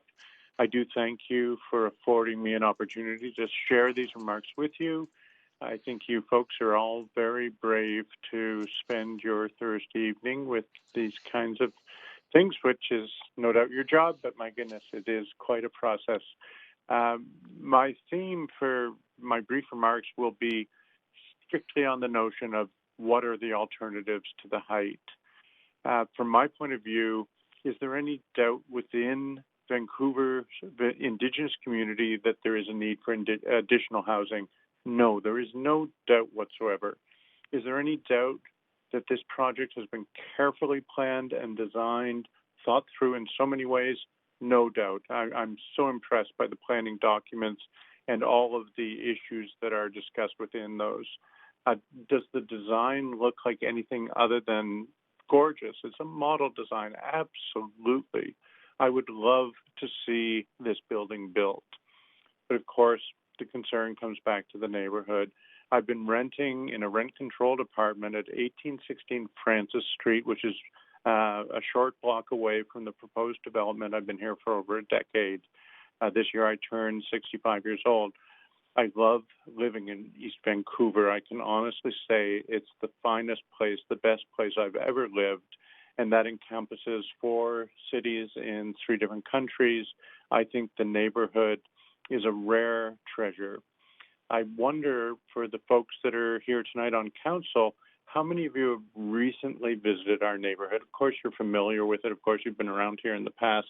But have you walked around this neighborhood recently and just tried to sort of inhale the magic of what is this sort of low pretense, just sort of everyday kind of place that is this section of East Vancouver? There's nothing to it other than people living here, participating in the community, being connected to Commercial Drive. It's something really extraordinary. I think it's just a special place in which this building is proposed to be situated. I've had the good fortune of corresponding with David Eddy at the Vancouver Native Housing Society, and we've never met, but I think he's an amazing guy. The questions that I put to him regarding this proposal were answered deliberately, forthrightly, extensively. I was absolutely impressed with his response. And he assures me that from the perspective of the Vancouver Native Housing Society, there are no alternatives to the Francis Street site. And so I do understand that from the perspective of the society, they could perceive no alternatives. My question is then stepping beyond that, stepping out to the city, working with the Vancouver Native Housing Society, knowing that there are these concerns, are there alternatives that could be explored? I certainly hope so, and I put it to council that it's worth postponing this application until these issues have been explored more broadly beyond simply the Vancouver Native Housing Society. Thank you. Thank you for your comments today, and I don't see any questions for you, so we'll be moving on to the next speaker, who's Lillian Chow. Good evening, Mayor and councillors. Can you hear me okay? Sure can, and you have up to 5 minutes. Thank you very much. My name is Lillian Chow, and I'm the Director of Community Real Estate with Brightside Community Homes Foundation. I am also a resident of the Hastings Sunrise neighborhood, and I'm pleased to be speaking in support of Vancouver Native Housing Society's project this evening. Brightside, as a fellow charitable nonprofit housing provider, we are acutely aware of how challenging it can be to build affordable housing in the city. So I really applaud this project and Van Native for aiming to achieve the highest standards of environmental sustainability. I applaud this project for providing a significant number of family housing and much needed childcare spaces for East Vancouver households. In addition, the design of the spaces and uses have prioritized Indigenous households to ensure they are culturally appropriate and reflects their needs. Once built, this project will be an example of what an inclusive, well-designed, thoughtful, and Indigenous-led, innovative, affordable housing development could look like. As an urban planner, I am encouraged to see new rental development that encourages and enables less car usage and a more sustainable future. In our experience at Brightside, social housing residents often have minimal vehicle usage, especially when they are living next to a rapid transit corridor, a well-used bike route, and have access to multiple car share options. The proposed form and height, which has been spoken about quite a bit earlier this evening, and I agree with the previous speaker that it is entirely appropriate for what is needed for the future of our community and the city. Affordable housing requires additional density to be realized, and every unit and every floor area is essential to make the project work and keep rents low. Given that affordable rental housing is specifically lacking for urban Aboriginal households, an additional 3 stories with an appropriate setback to accommodate additional families is not only appropriate, but essential. I also want to remind Council that, and make this point, that the decisions that you make tonight isn't about what exists today or what buildings will continue to exist in the next 2 or 5 years. We should be planning for the next 60 to 100 years and the multiple generations of families that will live in Granville Woodland. And your decisions tonight need to consider the people that aren't currently living here, the voices that you're not hearing tonight because they're not here yet. We know that maintaining the status quo isn't creating the housing we need, and the housing people can afford. Lastly, I want to speak as a resident and a neighbor. We live in Hastings Sunrise within a short bike ride, and my husband grew up on Adenac Street in Granville Woodlands, which is a short walk to this project. His family still lives in the same house, and pre-COVID times, we would be there with our children on a regular basis. I'm proud that this beautiful project will be built in my community and neighborhood. So on behalf of my family, I want to express that we are looking forward to welcoming back all the Indigenous families that were displaced by the fire and all the new families that will grow roots and make this wonderfully diverse community that we call home. Vancouver Native Housing Society's 1766 Francis Street is an opportunity to envision a better future, one that our children can afford to live in, and one that is more inclusive and equitable for Indigenous families. We ask Mayor and Council to support and approve this important project. Thank you very much for your time. Thank you. There are no questions for you, so I'm going to move to the next speaker, who I have Deborah Cook. It's Deborah Cook here. Speaker number 10. Yes, Mayor Stewart, it is the clerk here, and we are advised that Deborah Cook is not on the line. Okay, thanks so much. I'm going to move to Speaker 11, Jill Atke. Hi there, Mayor and Council. Can you hear me? Sure can. You've up to 5 minutes whenever you're ready. Great. Thank you for the opportunity to speak with you this evening. My name is Jill Atke, and I'm speaking in support of the 1766 Francis Street proposal. Unlike when I've been in front of you previously, I'm here wearing a couple of hats this evening. So as you know, I represent BC Nonprofit Housing Association, which is the umbrella agency for nonprofit housing providers throughout BC. Our offices are at First and Commercial in the heart of Grandview Woodland.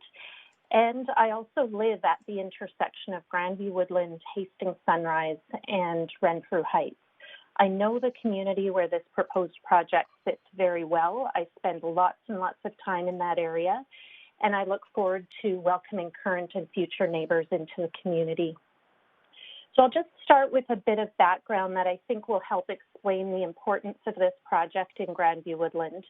As Dave Eddy referenced, the community is home to approximately 20% of Vancouver's urban Indigenous population.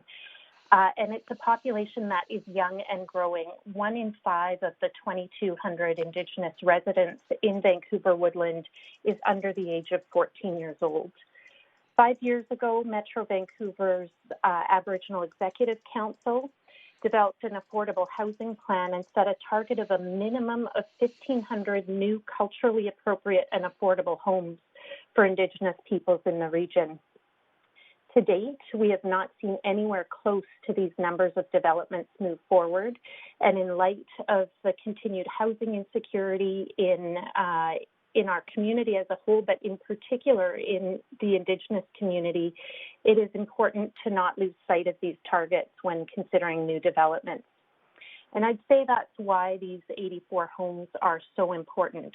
With 32 of the units being 2, 3, and 4 bedrooms, the development fills a clear gap in family-sized units in the neighborhood and in the city. And to know that they will all be rent-geared to income units makes this a pretty rare project these days. Finally, the fact that there is childcare on site makes this an affordable housing dream project. I would estimate, and I don't have exact numbers, but I estimate that less than 5% of affordable family housing in BC has any form of on-site childcare. And it's really not easy to align these two funding programs, which speaks to the commitment of Vancouver Native Housing Society to get this project right for the people who will ultimately call it home, and to make sure that they have the right supports. As a higher income parent with lots of privilege, I've had to scramble for childcare, and it's not easy, and that's when you can pay for it. And sometimes, and lots of parents have been in this situation as well, you put your children in situations that you don't feel 100% secure about, and that's what makes the affordable housing, or rather the childcare component of this affordable housing development, really, really critical. So in conclusion, I guess I would agree with the previous speaker who referred to this neighborhood as magical. I honestly think that it is magical, and I do honestly think that the proposed project would add to that magic, not subtract from it. Thank you. Thanks so much. There's no questions for you on the from council, so just want to thank you so much for calling in and all the work you do for the city. Thank you. Oh, Councillor Great, Wiebe. thank you. I do have a question for Councillor Wiebe. Go ahead, Councillor Wiebe. Yeah, we've heard from a couple speakers today that this could lead to a lot of other projects in the neighborhood trying to get the same density and height. And I'm wondering, you talked about how you rarely see a project be able to deliver this affordability as well as childcare. Can you talk about kind of how hard it would be for other providers to be able to deliver this type of project?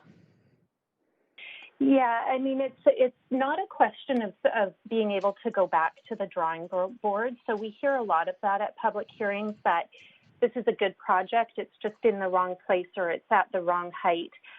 Going back to the drawing board is not always possible. So Vancouver Native Housing Society has a piece of land. They've got funding to do a development.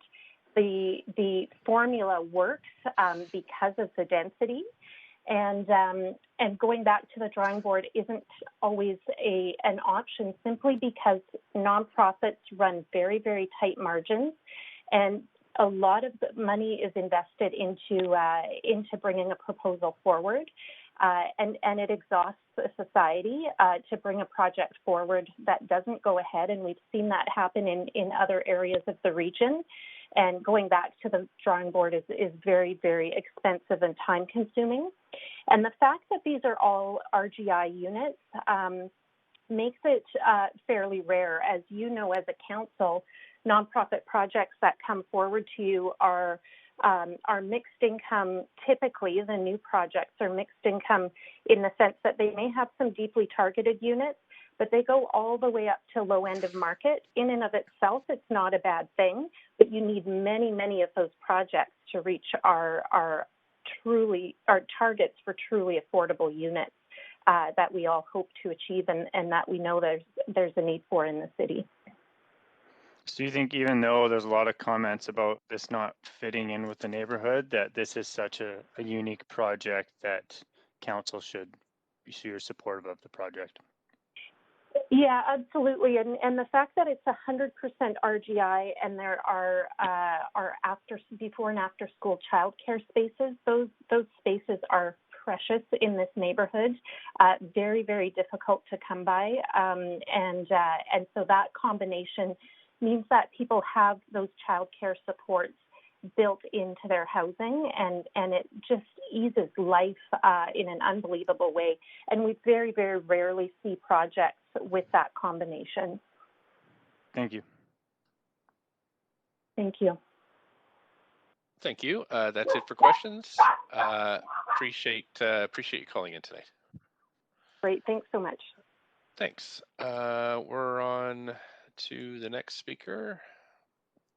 Sorry, just pulling up my list here. We have Margaret Boudreau. Yes, I'm here. Hi there. Up to 5 minutes whenever you're ready. Well, thank you very much for allowing me to speak. Good evening, Mayor Stewart and City Council members. Firstly, I would like to acknowledge that we are living on the unceded territory and lands of the Musqueam, Tsleil-Waututh, and Squamish nations.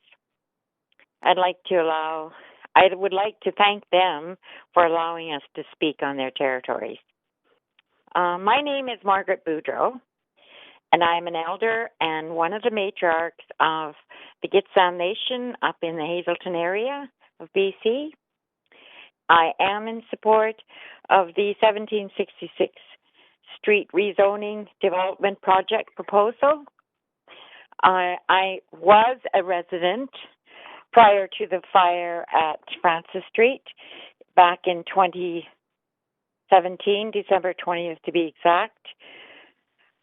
We were emergency housed at the 2400 motel where we stayed for a period of 4 weeks before we were found appropriate housing, and we were quite fortunate to be rehoused at Chelsea Court at Grandview and Nanaimo.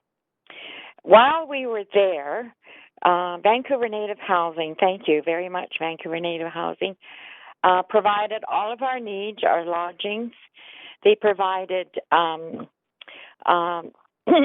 gift cards for Safeway and other stores.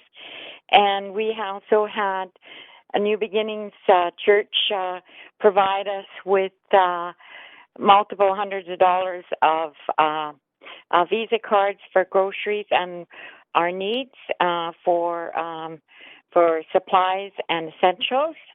So I want to thank all those people. The neighborhood was very, very kind and helpful, as one of the ladies spoke that she was next door to our building, that yes, the people in the neighborhood supplied blankets, coffee, even supplied lodgings for some of the displaced people, and also came to the rescue with all our animals that were, trapped in the building until the firemen could get them out.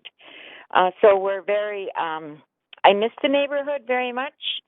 I really hope to come back to 1766 Francis, and I'm very impressed with the draft that I've managed to get a copy online. I'm very proud that this building is hopefully will be approved by City Council, so that we as First Nations people of BC have a decent place to call home. It is so beautiful. I'm so impressed, with the floor plans, the indigenous motifs, and you name it. Our people deserve this kind of living, and I love the neighborhood. I really miss the neighborhood. It was close to schools, shopping areas.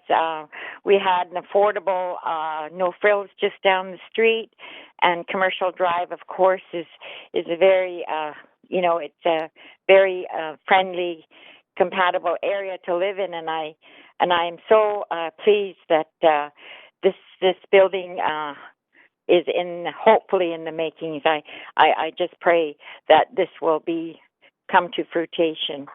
And yes, and I believe that our people will enhance the community just by, sharing our culture, our traditions, our ceremonies. And I'm also impressed with the before and after school daycare, which is really much needed in our Indigenous community.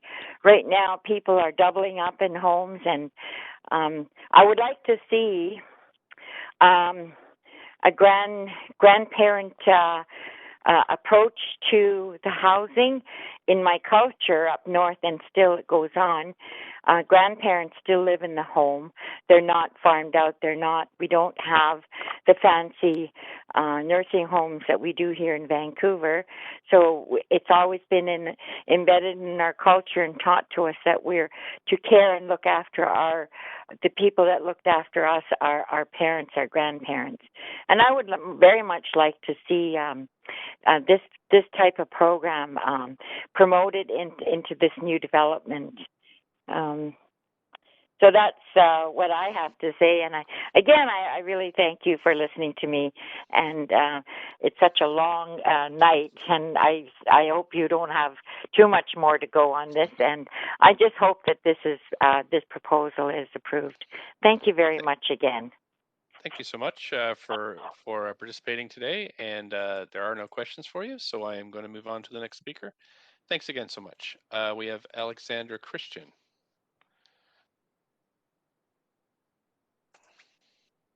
Hello, can you hear me? Sure can. Up to 5 minutes, please. Okay, thank you. Good evening, Mayor and Council. My name is Alexandra Christian. I'm the Operations Manager with the Aboriginal Housing Management Association, AMA. I'd like to first acknowledge the lands that we are meeting on, the unceded and traditional territories of the Musqueam, Squamish, and Tsleil-Waututh Nations. On behalf of the Aboriginal Housing Management Association, I'm here this evening to support the Vancouver Native Housing Society proposal to redevelop and expand their affordable housing at 1766 Francis Street. The ALMA consists of 41 member Indigenous housing and service providers, including the Vancouver Native Housing Society. They advocate and lead the Indigenous housing change through culturally appropriate housing services to meet our Indigenous communities' unique needs. As the Canada's first Indigenous housing authority, the ALMA was created for Indigenous people by Indigenous people. In addition to providing families with affordable and culturally appropriate housing, ALMA's members, including the VNHS, offer many support services through 35 different programs, including homelessness prevention, transition homes, parenting skills, mental health programs, substance abuse support, and more. Vancouver Native Housing Society currently provides and manages approximately 900 affordable rental housing units in Vancouver and has a proven reputation for supporting the urban Indigenous community and their leaders in affordable housing in the Lower Mainland. Over the last 36 years, they have consistently fulfilled their mandate to provide safe, secure, affordable housing through the various buildings they own and operate through a wide range of innovative operation models. This development is the ideal project to permit a modest increase in height and density allowance. This 84-unit social housing passive house certified complex for the urban Indigenous families and singles represents a significant opportunity to boost Vancouver's increasingly scarce affordable rental housing supply. It contributes to the city's climate targets while also meeting the needs of the city's growing urban Indigenous population.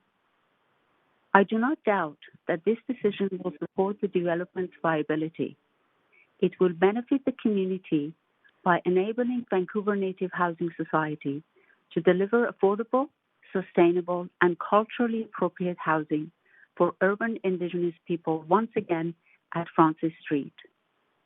They will bring their passion for community care and empower Indigenous people and their housing management experience to the project and ensure it meets the community's specific needs and the neighborhood's context. This redevelopment will replace lost homes for former tenants and expand opportunities for more Indigenous families to benefit from affordable rental housing.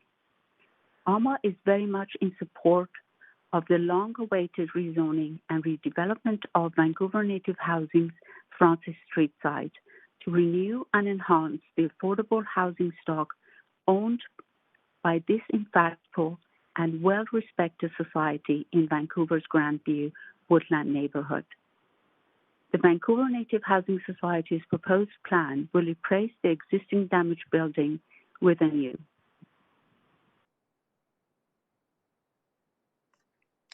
Thank you so much Sorry. Okay. Sorry, I got, there was an interruption in my phone. I apologize. That's okay. Please keep going. ALMA is very much in support of the long-awaited rezoning and redevelopment of Vancouver's Francis Street site to renew and enhance the affordable housing stock owned by this impactful and well-respected society in Vancouver's Woodland area. I'm not quite sure if that part of you could hear me well, but yes, we could hear you all the way through. Okay, very good. The energy-efficient passive house construction consists of 32 family units containing 2, 3, and 4-bedroom apartments, an Indigenous-focused before and after-school care program on the ground floor, with 100% of the units to be rented at rate-geared low to moderate tenant incomes. This redevelopment will help fill a significant and growing need for affordable rental housing for urban Indigenous people who continue to bear the brunt of this city's affordable housing crisis. Thanks so much. Thank you for the opportunity to speak in support of the project. Thank you. And I don't see any questions for you, so we're going to move to the next speaker. But thank you again for sharing your thoughts. I'm going to move to, where are we now? We're speaker 15, Zoe Luba. Hi, can you hear me okay? Yes, we can. Please go ahead, up to 5 minutes. Hi, so I want to start by acknowledging that I'm speaking on the unceded territories of the Squamish, Musqueam, and Tsleil-Waututh nations that are still being held under what is an ongoing colonial occupation by the Canadian state and the city of Vancouver. Secondly, I want to make clear I'm speaking in support of this project. I'm really excited about it, for sure. I don't live on Francis Street, but I spend a lot of time on Francis Street, especially before COVID. One of my best friends in the whole city lives a few doors down from where this development will be, and they are hugely in support. They wrote into council. Another three of my friends live across the street in another building, and they're also all hugely in support. We're all young renters, and we're really excited to see a project like this being proposed. I spent some time looking through the proposal, and I was really pleasantly surprised that it's social housing, not the pathologizing, surveillance supportive housing that is popping up as kind of the only option for poor people in the city these days. And the surveillance especially hits Black and Indigenous and people of color hard. So I was really, really excited to see that this is social housing, not supportive housing. So people are going to have autonomy and be able to live in a way that feels good for them, and all of the cultural support, the sweat lodge, the fact that it's for all Indigenous people, like all of that, the childcare. It's just really, really great to see, and so badly needed. Like, we don't need market housing shoved in with social housing. The fact that it's all social housing at rent geared to income, housing income limits, all of that. I mean, ideally, I think housing should be free for everyone, and I don't personally believe in the idea of private property, but this is at least something that I am still in supportive, and I'm happy to see it being put forward. So thanks to everyone who's put in work to make this happen.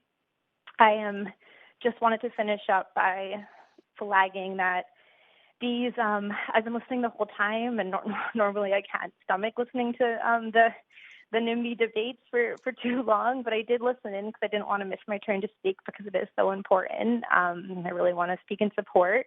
But this debate about, 6 versus 4 versus 9, like the fact that you're wanting to put an all-Indigenous social housing project back to the drawing board just because your view is going to be impacted.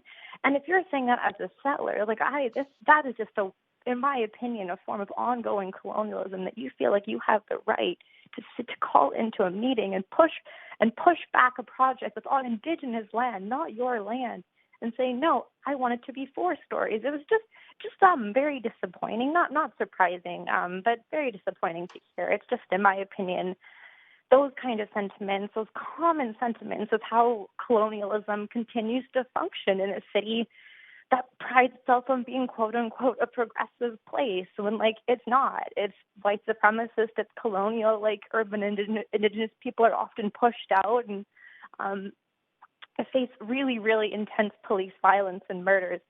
Anyways, all that being said, this project is badly needed and hugely exciting, and I'm in full support. Thank you. You do have a question from Councillor Wiebe. Councillor Wiebe, go ahead, up to 2 minutes. Sorry, 5 minutes. I think that's a holdover. Thanks. Okay, thank you, Councillor Wiebe. So thanks. That's it. There are no questions for you. Just wanted to thank you for calling in, and I'm going to move to the next speaker. We have Virag Vizzi.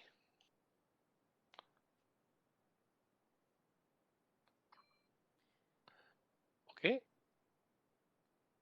I understand that Virag Vizzi is not on the line, so we're going to move to Stuart Smith. Hello. Hi there. Thanks for calling in tonight. Up to 5 minutes. Thanks very much. Good evening, Mayor and Council. My name is Stuart Smith, and I'm speaking in support.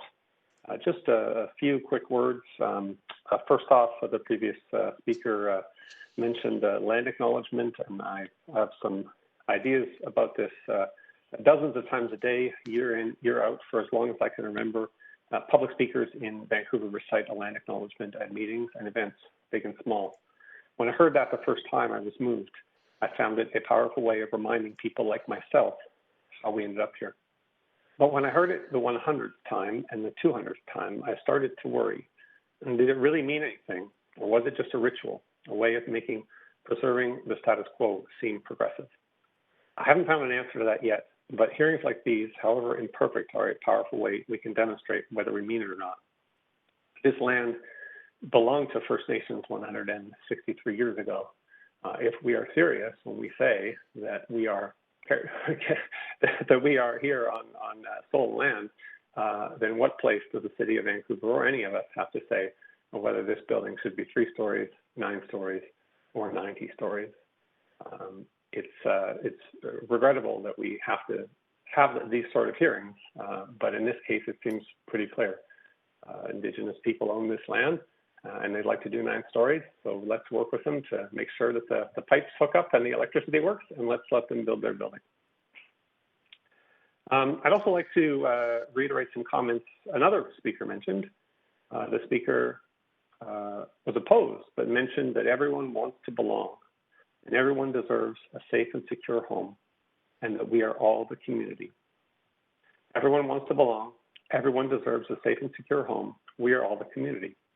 Does everyone belong? What if everyone doesn't fit in 3 stories or 4 stories? What do we do then? If everyone doesn't fit in 3 stories or 4 stories, who decides which part of everyone is the community and which part has to leave? If everyone doesn't fit, who profits by raising their rents or raising their prices to take advantage of this? If we're truly all the community, then all housing is good housing. If we are truly all the community, then the only thing that matters is avoiding displacement and eviction. Everything else is just aesthetics and classism. This is a 9-story building full of housing that people are going to love living in. And every person who gets to live here is someone who won't have to either squeeze in somewhere else or live further away or compete for my suite. So let's build lots of housing. Let's build it in Grandview Woodlands. Contrary to our previous speaker, Grandview Woodlands population is not growing. It's been stagnant for 20 years. Let's change that. So I urge you to please approve this building. Thank you very much. Thank you for calling in, and don't have any questions for you. So I'm going to move on to the next speaker. We have Owen Brady, speaker number 18. Hi, can you hear me okay? Sure can. Please go ahead, up to 5 minutes. All right. Good evening, Mayor and Council. I live 2 short blocks south of the project. I will be able to see it from my balcony if and when it's built. I'm strongly in support of the proposal. I think it'll be the best looking structure in the neighborhood, actually, and I'm quite excited to see it go up. Given the local context, I actually think this building is a little too short, and we're missing an opportunity to build more below market housing at 12 stories. With the massive setbacks above the 6th floor, additional stories wouldn't have much impact on anything. There's also a 12-story building on my block to the north, closer to the project, and a 12-story building 1 block up Francis Street, too, from the project. These small towers were built decades ago and fit in just fine. It doesn't seem that any block busting has come to pass. What I do see popping up all around here lately is townhouses that cost north of $1.25 million. Now, while this proposal as social housing is allowed under the Grandview Woodland Plan, I think we also need to realize that the plan is inadequate, outdated, and not really working. Some housing above 4 stories is getting built nearby on Hastings, the busiest, most polluted arterial in the area, such as across from a slaughterhouse and near a rendering plant. This is not equitable. Meanwhile, off of arterials, in the very few places where 6-story rental is nominally allowed under the plan to seek a rezoning, we are seeing the aforementioned townhouses instead. Prices are up since 2016. Rents are up a lot since 2016. We need to adjust for that and recognize that it's not fair and not working, and additional relaxations and a more straightforward and certain process is required going forward. Thank you for your time. Thank you for phoning in. I'm just checking here, but I don't see any questions for you. So that's it for tonight. And again, thanks, Council. That is the Good night. last of our Oh, thank you. Thank you. That's the last of our registered speakers for this item. Now I'm going to call 3 times for additional speakers. The number is 1-833-353-8610, code 78622# to get on the list. I'm just going to check with the clerks if there's anybody else on the line. No one on the line, Mayor Stewart. Okay, thanks. I'm going to make the call again. The number 1-833-353-8610, and that number is available on Twitter and available on live stream. And check with the clerk. Anybody phoned in? Just getting a message. Someone has just joined. If you could just hold for a moment, please. Great, thanks.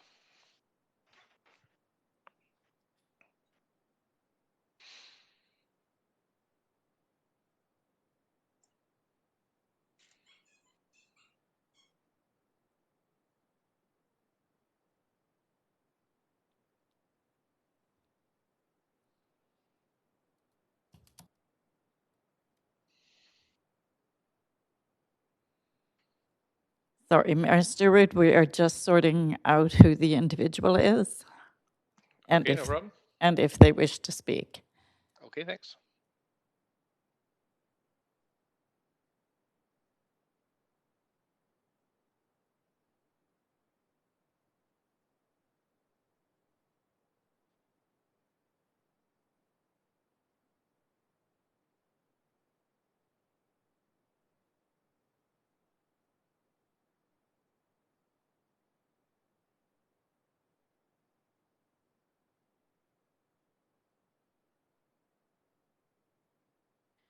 Mayor Stewart, it is the clerk here. That individual was not joining for this item.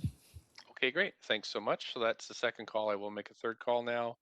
The number is on the live stream and Twitter. Oh, right. And now we're going to take a 5-minute break while we wait, give people ample time to call in. So it is 8:02. Let's come back at 8:07.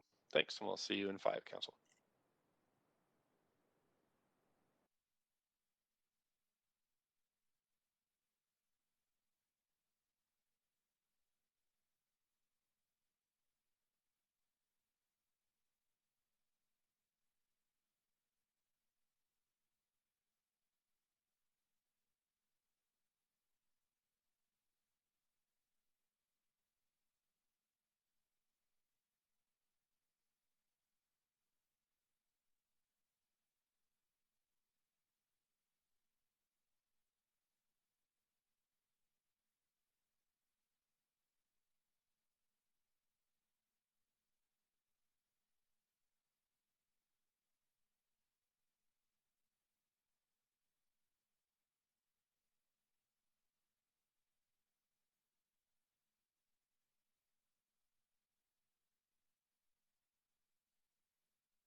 Anybody else on the list to speak?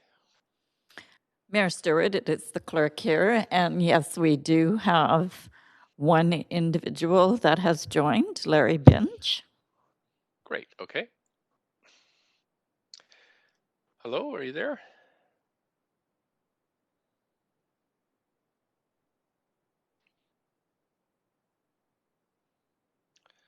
Hello, speaker, are you there? Mayor Stewart, it's the clerk here. I'm just double checking to make sure our lines are all unmuted. He is on the line. Okay, thank you.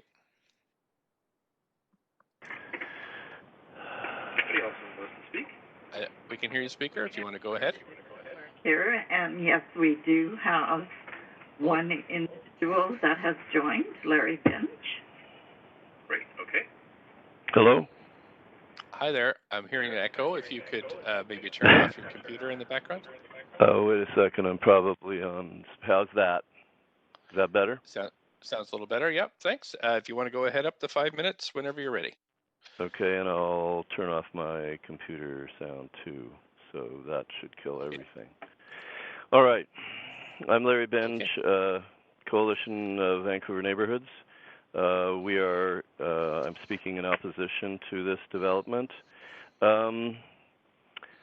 We've heard a lot of different things tonight from the people, some of the people who live in the neighborhood. They talk about context, they talk about height, they talk about massing. This is some of our concerns. It's 50% over the allowable height of the Grandview Woodland Community Plan. The building massing is about a 70% increase over the FSR that's allowed in the community plan. And the question always arises at a point like this: what's the value of community planning if you're going to override it continuously in various spot rezonings across the city, but this one in particular at this time? Also context, the neighborhood is 2 to 4 stories. The neighborhood has already in the GWAC community plan supported 6-story buildings. So you have to wonder whether a large part of what is in this development couldn't be accomplished within a 6-story envelope. Also, some questions arise when I went through the report. The report states 32% of the moderately affordable units and the balance. My understanding when I read the report was that the balance would be market rentals, but I have heard since tonight that they are rent geared to income, which is quite different from what the report says. Is that locked into the report itself? That's a question. Another one is the child care, which is a good idea for a development like this, but that is suggested in the policy program, in the application, whatever, but it's not locked in. People have asked about the effect on neighboring existing housing. Mike Wiebe asked about its effect on other developments like this. Well, you know, non-market housing developments like this may not be affected in this area, but certainly the surrounding market, the potential for market housing, market rental, will be affected on all of the older 2- and 3-story and 4-story apartment blocks in this area. It'll increase the value of the land, and there'll be more pressure on them to be removed, so the loss of more affordable housing. I don't think it's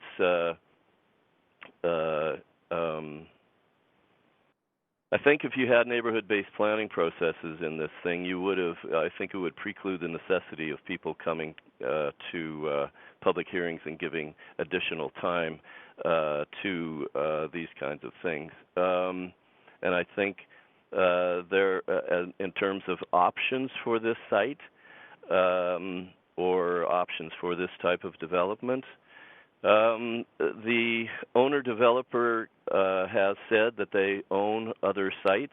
There's a possibility of density transfers. to other sites so that those sites can be developed a little bit further. I think the 1680 East Hastings site has a lot of potential. I think it's a larger site. I think it can accomplish everything on this site since it has been already promised to an Indigenous group. The possibility exists that you put a 6-story on this site and you between the two sites you accomplish more than you originally expected to get out of these things. So there's a lot of potential. The idea that the neighborhood, as many neighborhoods are talked about, that we don't want renters in our neighborhood because if you reduce this from 9 stories to 6 stories, you're effectively telling people to get lost, go somewhere else. That's totally, I think it's unreasonable to make assumptions and accusations like that because there are many people in this night of 18 speakers have already said that there are tons of additional Indigenous people living all around them. They, people get along in Grandview Woodland. And there's already a lot of this type of housing, and there's certainly a potential for more. So, I think it's again this adversarial business, yeah. And I think it's people have to look for solutions, not additional problems. Thanks. A couple of questions. The first one from me. Just wondering your thoughts about reconciliation. I mean, that has been a part of this. This is a building that is replacing Indigenous housing that burned to the ground tragically. And just wondering if your thoughts about how this would help us reach our goals of being a city of reconciliation. Just a second, I got to turn off this timer. Sorry. That's okay. Okay. My thoughts on reconciliation. Well, do you want me to write a book? I mean, that's a huge question, Mayor. No, just as related to this project. And okay, and as related to this project, I think the project itself works well towards reconciliation in the various issues that are raised within that sort of large, broad issue. I think a lot of the work that it would do towards reconciliation can be easily accommodated in a 6-story as well as a 9-story building, because the issues that have to be settled out in the very complex issue that is reconciliation can be worked out in various ways in various sizes of developments and types of developments. All of the issues to have to do with reconciliation can in no way be worked out in one building or a dozen buildings. So the thought that this can solve all the problems would be a false one. It can certainly lend itself to, solving some of the issues in terms of housing and things like that. There are other sites and the other holdings of this particular owner-developer are already helping in that way. So I think that's my answer. But still opposed? Yes, because I'm not against the development. I'm not against reconciliation. I think that the development needs to be smaller in order to contextually fit in with the neighborhood. It's already the neighborhood. All of the neighborhood has already, through the Citizens Assembly, which was put together by a computer program out of Toronto to get the absolute most balanced group that you could ever hope to get, has decided through their 5 years of work, as an earlier speaker said, has reached certain goals and aspirations and put together some policies towards the various areas in the city. And one of those areas was this particular one, and in this particular one, they decided, the totality of the citizens of Grandview Woodlands, to have 6-story buildings. And now this project comes along and attempts to get a like a 50% increase in the height and a 70% increase in the floor space ratio. So I'm thinking that there are a lot of sites within the city to develop, not even just in Grandview Woodlands, but in other places, other neighborhoods that can help to accommodate the needs of indigenous people as well as low-income people and all the different classes and types and vintages of people that we have in the city of Vancouver. Thanks so much. You have a question from Councillor Hardwick. Good evening, Mr. Benge. Good evening.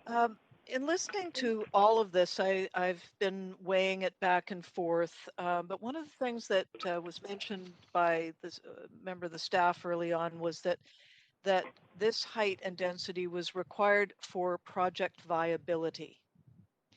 And that really stuck with me because, as you've been saying and others have said, why not stick to the 6 stories? And the inference from that is that they can't make the numbers work.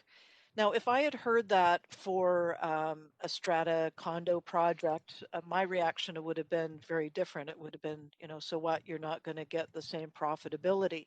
But this is a nonprofit. So how do you see balancing the project viability with a nonprofit? And how do you balance that against the additional height and density requests? Well, first of all, the project is getting a waiver of CACs and DCLs, which is a bonus to them. As I said, and I don't know if you can answer anybody else or I'm allowed to ask a question, but the report doesn't mention rent geared to income anywhere that I read. I may be missing something, but it doesn't, and I'm not casting aspersions on anybody who presented earlier and said that.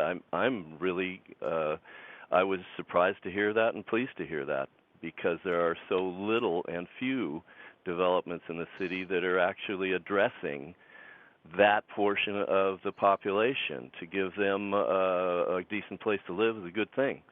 But to your question, I think things like density transfers, I don't think we use that enough, especially with a owner-developer that has multiple sites and multiple, holdings.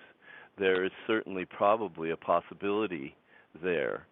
I'm, quite frankly, I'm very, very surprised on this particular project that Jack King, in a 2-week time span, very quickly, found a site on East Hastings that is just crying out to be used for something like this, and probably eventually will be because of the limits on the use of that land as part of the donation to the city by Petrocan. But why didn't the city look around and look at that site, see that is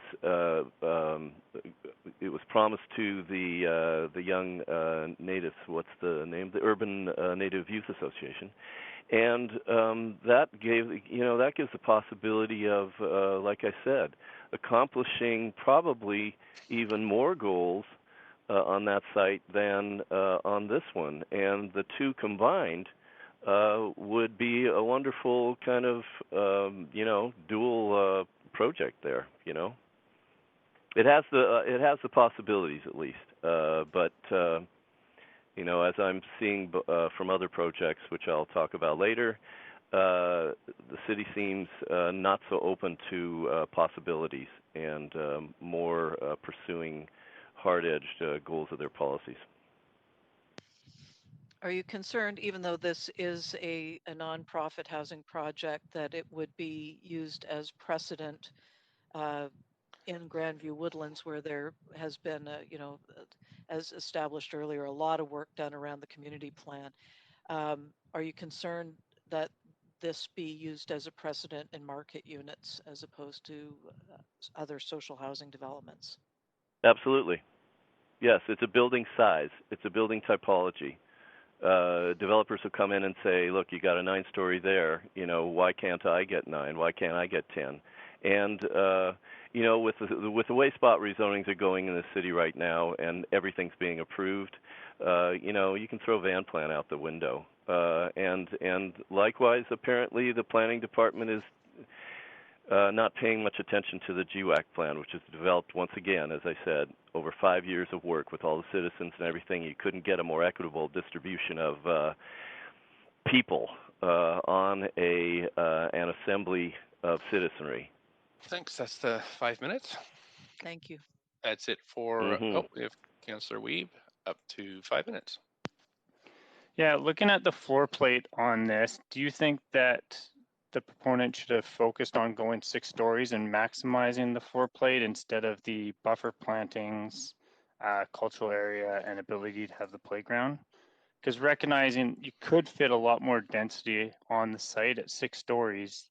However, I feel like there's a good balance here in creativity to ensure that there is good balancing and buffer use of community space as well as sunlight. So I'm just wondering what you think that balance is and that use of creativity. I think that I agree with you. I like the amenities to the building, the brief look that I've had at it. And I think it, I think that I don't think you should lose that stuff. But if you're asking me, would I take 6 stories without that stuff versus 9 stories with that stuff? Quite frankly, that is not my call. The massing and the height of the building are the problem. It's not the creativity of the architects and designers and even the owners, to a degree probably in consultation, that have created those things, and they feel that that is absolute need of the people who are going to live there, and it makes it a lot more livable. So it's very, very difficult to take those things away, which create more livability and better livability. So it's a very good question. It's a very good balancing act, and it's a difficult one to answer. So I guess I'm dodging it. No, I appreciate it. Thanks for coming today. Okay, you're welcome. I think that's it for questions. I'm just pulling my screen up here. 1 second. Yep, that's it. Thanks so much for your time. Clerks, I believe we have other folks on the line. Thank you. Yes, Mayor Stewart, we have speaker number 20 now, Christian Bevanlander. Okay, thanks. Hello, good evening. Can you hear me? Sure can. Could you just, again, for the record, just state your name and whether or not you're a resident of Vancouver? Absolutely. My name is Christian Bevanlander. I am a resident of Vancouver. And as a matter of fact, I grew up half a block from where the proposed site is, on the corner of Francis and Salisbury. But I am coming today as a representative of the BC Aboriginal Childcare Society, who is the proposed childcare operator for this project. We did submit a written submission for comments, and I wasn't feeling confident about speaking, but it's been such an interesting dialogue this evening that I felt that it was important for us to join the conversation and speak to all of the different, or as many of the different points as we could. I wanted to really thank you for giving me this opportunity to speak and acknowledge that I live on the lands of the Musqueam, Tsleil-Waututh, and Squamish First Nations. And I'm coming specifically from Musqueam First Nations this evening. I really wanted to have an opportunity to talk to you about the absolute pleasure of working with the Vancouver Native Housing Society on this project. I know that they spoke earlier about the amount of accommodations that they made to some of our suggestions around the childcare space, and that couldn't be more than true. They listened to every single recommendation that we made and worked really diligently to make accommodations to make the best possible space for childcare in that site, and really have done such a lot to considerately think about how it could work in the context of this project. I wanted to mention that we all know that there's a critical lack of childcare in the city and in the province, but I would like to tell you, if you don't already know, that if you're talking about Indigenous childcare, there is an even more substantive gap, and particularly in Vancouver. Our agency runs 2 of only 4 Indigenous-run childcare programs in the city, and one of those childcare programs is on reserve, and so is not open to people outside of that specific nation. And so, and to my knowledge, there's not another Indigenous after-school care program, Indigenous-run after-school care program in the whole city of Vancouver. So this is a very critical project as far as including this childcare program within the context of the community. I know that lots of folks that are speaking in opposition of the project have asked why here, why not somewhere else, and I think that's a common challenge when we're looking at things that sort of stretch outside what we hope for in our community. And I think that it goes back to reconciliation. I know one of the other councillors asked what's changed in the last 5 years, and I can tell you that as someone who's working in an Indigenous agency, that I think that the path to reconciliation has been significantly changed over the last 5 years, and that Vancouver has really committed themselves to being a city of reconciliation. And this is a huge opportunity to put that commitment to the test. And I think that, numbers of previous speakers have talked about this land is not necessarily our land. This land belongs to the original nations of this land, and this is our opportunity to give back. So I understand that there's always stress about it, but I think that the previous councillor really spoke well to, there is been a huge attention to detail to accommodate for using less of the space to accommodate for a setback, and a setback in the last 3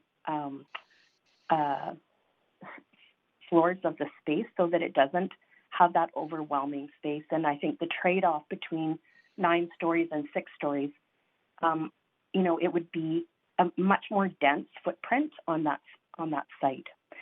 I just wanted to thank you all for allowing me to speak, and I really appreciate all of the work that's gone into this. I'm sorry, I wanted to say one last thing about, lots of people have mentioned the East Hastings site, as another alternative. If you give up 3 stories on this site in hopes to get more stories on the other site, why could you not think about having more stories on both sites and offer more housing spaces in both sites rather than less on one, thinking that you're going to get more on the other?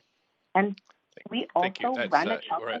Oh, sorry, that's 5 minutes. You're at your 5, but you do have a question from Councillor Fry. Councillor Fry, go ahead. Yeah, thanks, Mayor, and thanks, Speaker. I appreciate you bringing up that point that was very salient and appropriate about the Suncor Anya site at the corner of Hastings and Commercial. Indeed, that's an important site, and I look forward to hopefully us seeing that particular site come forward to us. I was hoping you could speak a little bit more about the sort of important. We've had a few emails suggesting why not just eliminate the childcare and reduce the height of this building as proposed by 1 story. And I was hoping you could touch on the notion of just how many Indigenous families are living in this area already, and the population growth, the youth explosion, as it were, of young people and children in the community, and why what's different about sort of specialized Indigenous focused early childhood care? I can certainly speak to some of that. I don't profess to be up to date on all of the demographic specifics. We do run 2 Aboriginal-focused childcare programs in East Vancouver. One is on Hastings and Princess, and one is over at Grandview School. And both of our programs consistently are full, but at the same time, our programs are preschool programs and not childcare programs. And all of our families consistently ask for us to be moving towards childcare, and we have funding restriction. Our funder is restricting us to a particular model, and so this is an opportunity to be able to answer to the community need around childcare. I also know that Hooks Bay, which is around the corner from this site, and they have a childcare and an after-school care program on site that's run by Britannia, but their children at that school do not have priority in accessing those childcare programs that are actually on site of their program. So there's very few opportunities for Indigenous families to access local childcare, particularly if they're just moving into the community. And in general, we know that the wait lists are incredibly long. This program, all of our programs are specifically geared to support Indigenous families around low barriers, and the costs of the fees will be specifically set to support the families, and our staff will be trained in helping them access all of the funding necessary in order to make sure that access to the childcare is low barrier. Indigenous childcare is very strongly focused around community support, community involvement, and family-centered support. And we make every effort to hire as many Indigenous educators as we possibly can in our childcare program. I hope that answered your question. It does. That touches on the whole circle of the child idea, and I really appreciate you coming and joining us to speak specifically to this, because I think it's an important part of this proposal project. Thank you very much. Thanks. And that's it. We got Councillor Bly. Also has questions. Up to 5 minutes, Councillor Bly. Thanks very much. And I appreciate hearing from you. I'm sorry I missed your last name, but to the speaker, thank you so much for sharing your thoughts on this aspect of the development. It certainly has stood out to me in my time working on boards for not-for-profit childcare societies. I just wonder, I'm just going to be very straightforward with my question, is if an after-school, before and after-school childcare is serving, let's say, 5 or 6 5-year-olds to, I think the average age they say is 13. In an absence of those childcare spaces being available, where 1 or 2 parents are needing to work to take care of their families, what is the likelihood, or what's the average age where kids start to be left on their own if childcare can't be found? So typical childcare, after-school care is 5 to 12. So children after the age of 12 are not within the licensed context. They become too old and they age out of that situation. I mean, I think that's a difficult question to ask about when parents start leaving their children on their own without childcare, because we do have regulations around that as well, and so I believe that I know that there was a recent case where a father was sending his children to school on public transit in Vancouver, and community members found that concerning and reported him, and he was no longer allowed to send his children independently to school. And I believe that 10 was too young. So I believe that you really do find it difficult to have your children on their own until they're over the age of 11 or 12 years old. But I can't promise you that I know the specific regulations in line with that age category. I think lots of parents find themselves doing it because they have to and they can't find proper accommodations for their children. Yeah, and I appreciate on you. Yeah, I mean, it's very anecdotal, but I think there's a trend, and it's something that is impactful to families and children when there's sort of a high need to be working and getting your kids taken care of. It's very difficult. I think there was an appeal to that case, by the way, and he won. So he was allowed. Yeah, but I mean, the damage done to his family and to his children was significant, you know, in that process. And I think our society is still seeing that children under the age of 12 are too young to be on their own. And at the same time, pressures for parents to find childcare or, you know, let their kids hang on for a couple of hours until they get home is quite high. Yeah. Yeah. Okay. Well, I appreciate you coming to speak. Thank you. Thank you for having me. Thank you. And I think that's it for questions. Yeah, thank you so much. That's it for questions this evening. I believe we have another speaker, Matthew Norris. Matthew Norris, Nita Gashwan Lactaranjo Sinita. Hello, everyone. My name is Matthew Norris. I'm Behatau 26, member of the Lactaranjo First Nation, Northern Saskatchewan. I am a resident of Vancouver, of the Grandview Woodlands area, and I am president of the Urban Native Youth Association located in Hastings and Commercial. I'm here to speak in support of this project. Vancouver is in desperate need of creating a welcoming, aesthetically pleasing, and safe Indigenous community within the boundaries of the city. The community around Commercial and Hastings has been an Indigenous community for decades, with a long lineage of amazing individuals who call this community home. Saying that this community is at risk of rising housing prices and the displacement of pushing the urban Indigenous community out to the margins of the city. Numerous amazing community organizations call this neighborhood home and serve the urban Indigenous community well, be it the Urban Native Youth Association, the Friendship Center, or many others within the neighborhood. Both of these organizations are vulnerable to the rising housing prices and the displacement of the urban Indigenous community.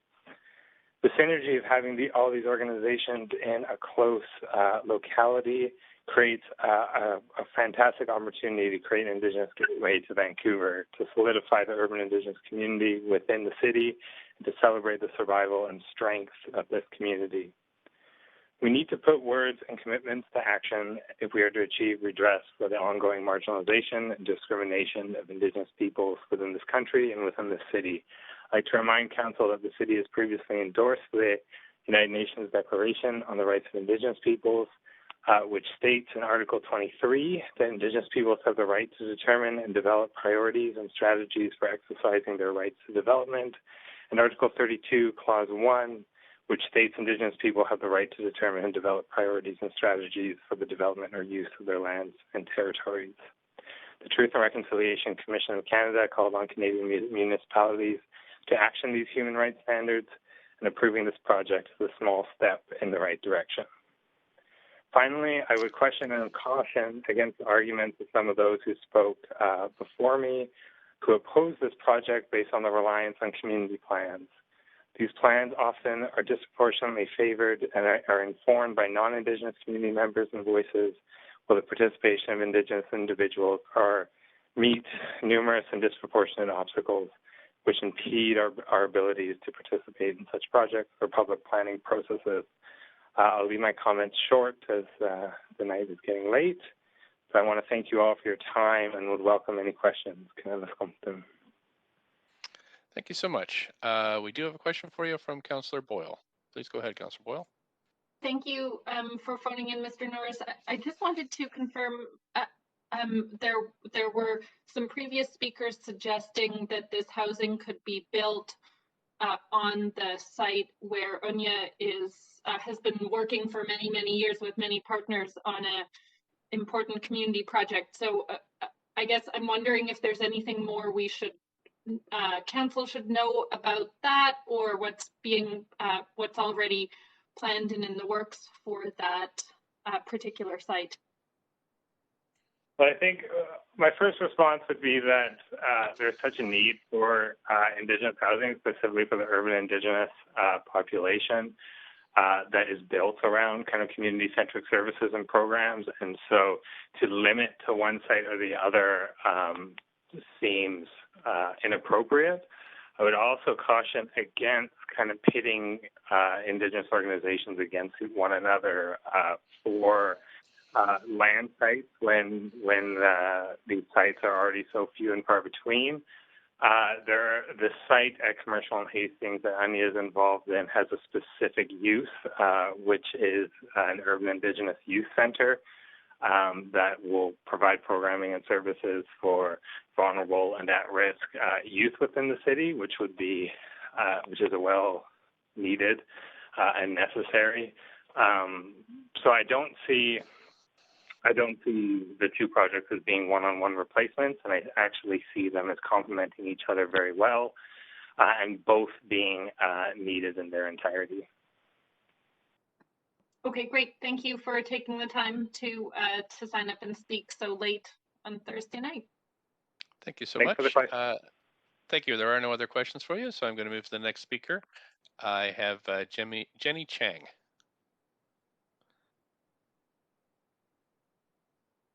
I am a resident of Vancouver.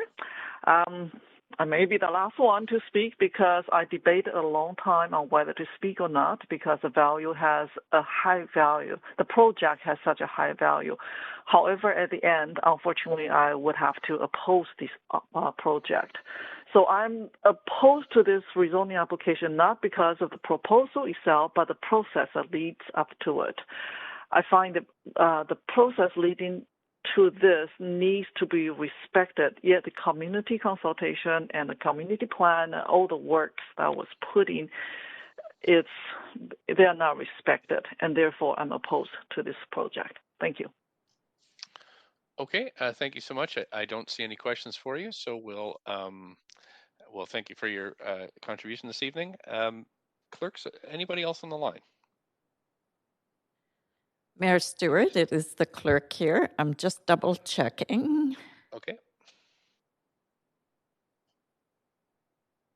No one else is on the line for this item. Okay, Council, we're going to close the speakers list as few or no public comments were received on this item after 5 p.m. We're going to close the receipt of public comments and move on to hearing closing comments and asking further questions of staff. So I'm going to ask the applicant, do you have any closing comments? No, we just wanted to thank council and the public for discussing the project. Thanks. Thank you so much. Staff, do you have any closing comments? No, we do not. Thank you very much. Okay, I'm going to go to council now. Council, do you have any questions for staff? Councillor Hardwick, up to 5 minutes. I have a number of questions for staff. I just wanted to clarify. The mayor commented that the former building had burned to the ground. This did not burn to the ground, right? It's still standing. The existing building. Yes, the building is still standing, but it is currently vacant as it's damaged by the fire. Damaged by the fire, but not burned to the ground. Thank you. I'd like to pick up on a comment that you made, I believe it was you earlier, about the project viability. This is really the crux of the matter for me. We've heard, amply from the community that the process around the community plan is offside with this, but presumably the rationale for putting aside the community plan is that this is a special case. But what you said was that the issue was really around project viability, and I was wondering if you could elaborate on what makes this project viable that wouldn't be viable under the community plan height of 6 stories, and I think it was, can't remember what the 2.4 FSR.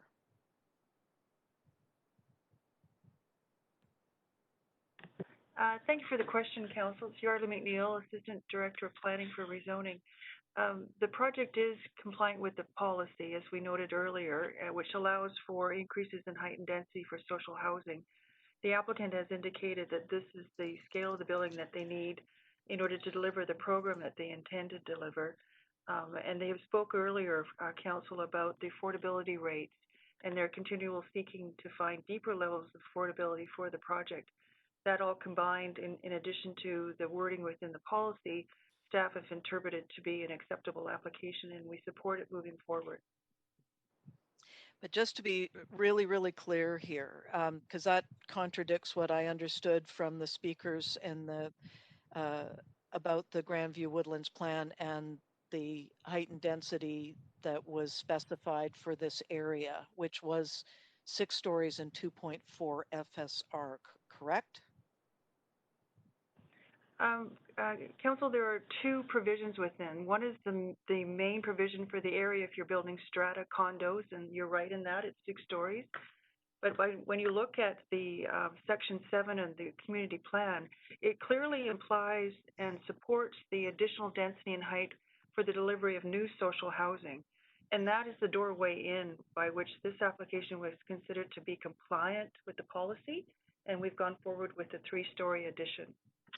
So if this was a market condo, it would not be, it would not have come forward. That's correct. Thank you. Thank you. Okay, Councillor Carr, up to 5. Yes, thanks, Mr. Mayor. I'm going to pick up where Councillor Hardwick left off. The project, it may not be on a map in the plan, but does it take direction from section 7.1.3 of the plan regarding existing non-market housing sites? And I will quote from the plan: to work with partners on existing non-market housing sites to facilitate retention of this critical source of housing supply.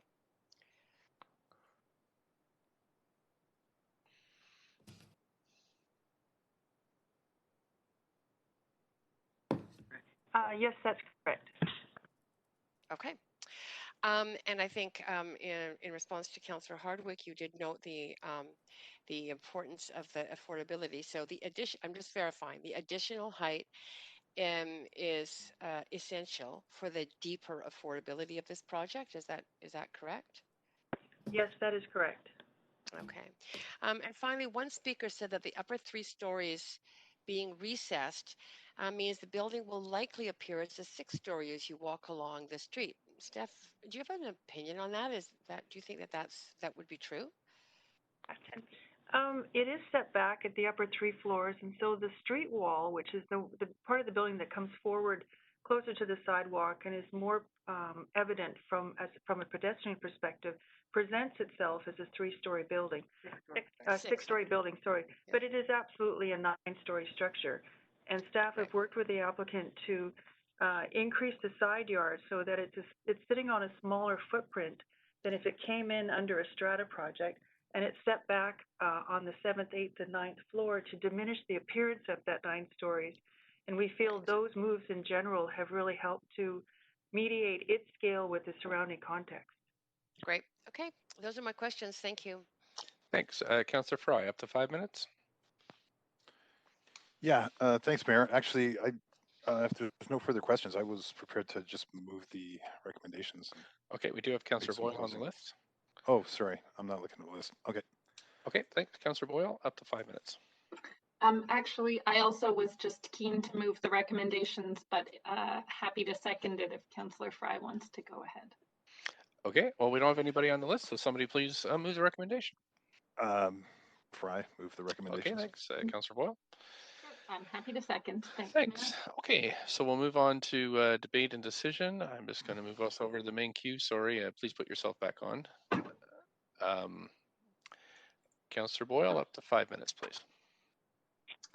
Thanks. I am happy to speak in support of this proposal for a long list of reasons, and I will just highlight a few of them. I think that that this neighborhood, which is my neighborhood, as many on council and our regular listeners and participants know, I live in Grandview Woodland as well. I would be delighted to have more Indigenous owned and operated family housing in the neighborhood. It's such an incredible part of the history of this neighborhood. and having more homes for Indigenous families in the neighborhood is important to me as a resident, and I know it's an important part of the housing need in the city, and so I'm happy to see those 84 social housing units being proposed in this project. Also, the childcare, before and after school care is badly needed in this neighborhood, as it is all across the city. I particularly am moved by the ceremonial space that will be in the building and look forward to getting to visit it one day. That too is a critical need in terms of community-oriented, Indigenous-rooted housing, and I think such a powerful component of this proposed building. And the fact that it's a passive house project feels like just an additional bonus to what is, I think, a great project that will add great character to a neighborhood that so many love already. So very happy to support it and grateful to all of the organizations, Vancouver Native Housing Society, and the many partners who have got it this far and who will bring it about as an important part of our neighborhood and our city. Thanks. Thank you, Councillor Carr. Great. This is somewhat of a hard decision for me, just because I was on council when the Grandview Woodland planning process was on and culminated. So hearing residents like Jack King speak to us and raising his concerns, it brings back those memories. And I do have to say, it was a highly divisive process. Culminating in my mind with just an unbelievable situation where members of this sort of city-determined representative citizens assembly actually came into council and said, you should listen to us and what we've decided about the plan and not listen to the regular residents of Grandview Woodlands neighborhood who spent years working on these issues, that we are the representative body. And that was really, really hard to hear. I didn't end up voting for the plan for largely that reason. However, I'm obligated, as we all are, to make a decision based on our best judgment and whether or not it fits in the general directions, not only in our planning department's documents, but also, I think, city policies and objectives. The Grandview Woodland Plan, as I asked staff in the last set of questions, does specifically in section 7.1.3 quote, allow development of existing non-market housing properties to provide additional height and density with the goal of preserving and increasing affordability over the long term. And I think that is a pivotal piece of the plan that provides the context for this particular application. Also in section 7.1.3, there's a key direction in the plan that this project advances, specifically, quote, recognizing opportunities to achieve a diversity of housing forms and approaches to meet the needs, the range of needs for urban Aboriginal residents. Going on to say, to seek specially culturally supportive considerations for housing for urban Aboriginal youth, singles, and families. We are a city that is deeply committed to being a city of reconciliation, and a city that is also committed to addressing affordable housing and climate emergencies. And so I'm just going to detail the pieces of this project which lead me to be supportive of it. Number one, it is an Indigenous-led development of housing for Indigenous individuals and families, a clear direction from the plan. Two, it has culturally significant amenities, cultural spaces, ceremonial spaces that, and it would be wonderful to include possibly a sweat lodge. Three, it has on-site before and after school childcare, specifically for Indigenous families, addressing a very, very critical need in that community and in the city as a whole. Four, it is deeply affordable, highly subsidized, 100% rent geared to income housing, enabled, as staff have pointed out, by that extra height. And affordable housing is, I think, on the minds of virtually every Vancouver resident as a very deeply felt need. And finally, fifth, it's designed to the highest standards for sustainable housing, timber-framed passive house standard. So it is for those reasons that I will be supporting this project. Thank you so much. Councillor Swanson. Yeah, so this is going to sound a little bit redundant, But in this case, we have a special opportunity. I think it just checks all the boxes. 84 units of desperately needed affordable social housing, rent geared to income, child care. It's passive for the climate. It's got facilities for use for indigenous culture and the right of first refusal for the folks who used to live there and got burnt out. I think that caring about the physical appearance of a building is a real luxury. I know I've lived in about 30 places in my life, and I have never cared what the building looked like. I cared, was it close to work? Did the roof leak? Did the plumbing work? Can I afford it? I live in a building now that some would probably regard as ugly, but I love it. And it's mostly because of the neighbors, but also because it's nice and secure and affordable and everything works. And I think that after the building gets built, probably this is the way people will feel about it. In this building is actually a beautiful building. And it's also good that it's not on an arterial. We're getting lots of research now that shows that living within 50 meters of an arterial is bad for your health, is linked to various diseases like dementia, autism, breathing disorders. Could we use the other site on Commercial and Hastings instead of this one? We need both sites. We desperately need social housing. We desperately need Indigenous services. We shouldn't be shunting one building over to another site because that means that site can't be used for what they need to use it for there. Yeah, so I definitely support this, and thanks to all the folks for working so hard to pull it together. Thanks. Councillor Fry, up to 5 minutes.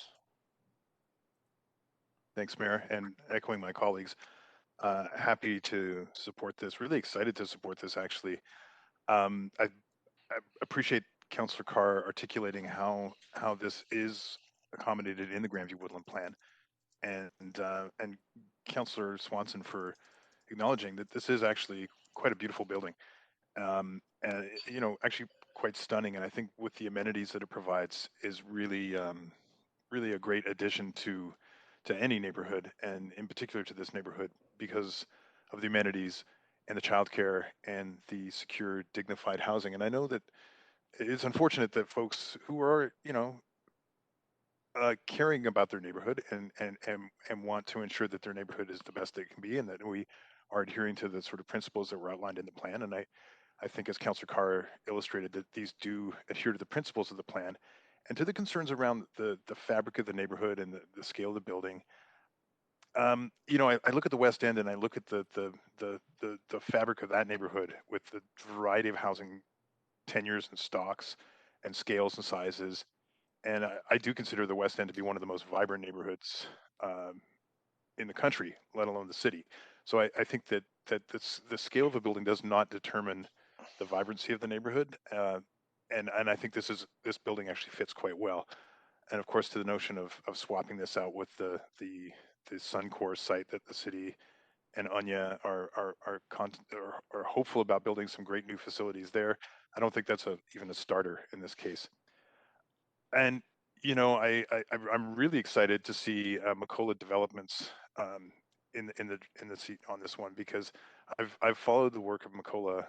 They're quite prominent on Vancouver Island, and they really do a lot of amazing work that is really couched in the Indigenous experience, and they do some fantastic work and some really different work. And in this project, I see a lot of that reflected, and I think that it's really going to be a heck of a fantastic place to live.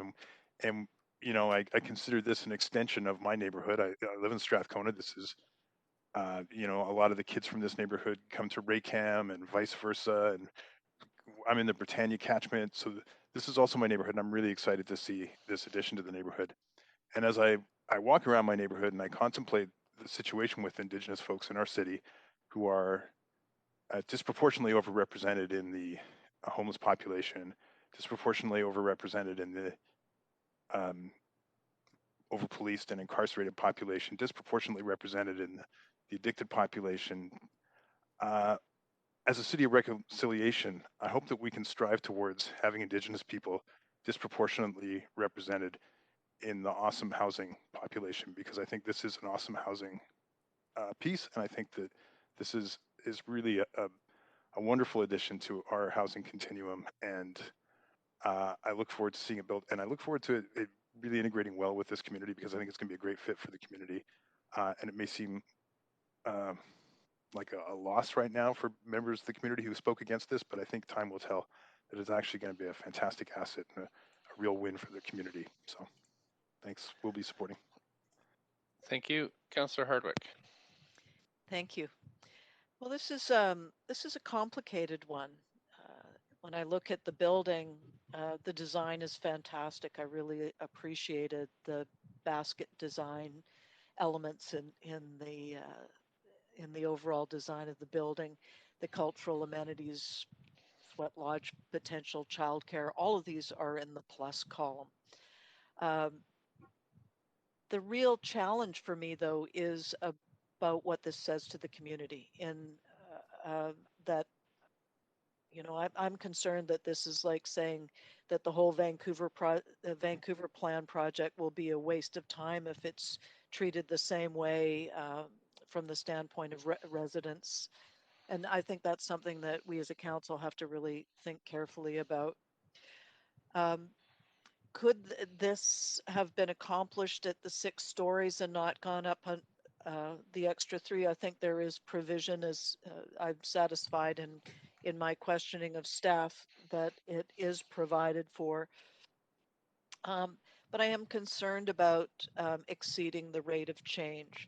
Now, if this had been a market condo, I wouldn't have been as open-minded to it, because I see the massive amount of rezoning as having contributed to inflationary land lift on an exponential basis, which has really been a major factor in increasing the land values across the city and therefore exacerbating the affordability problem.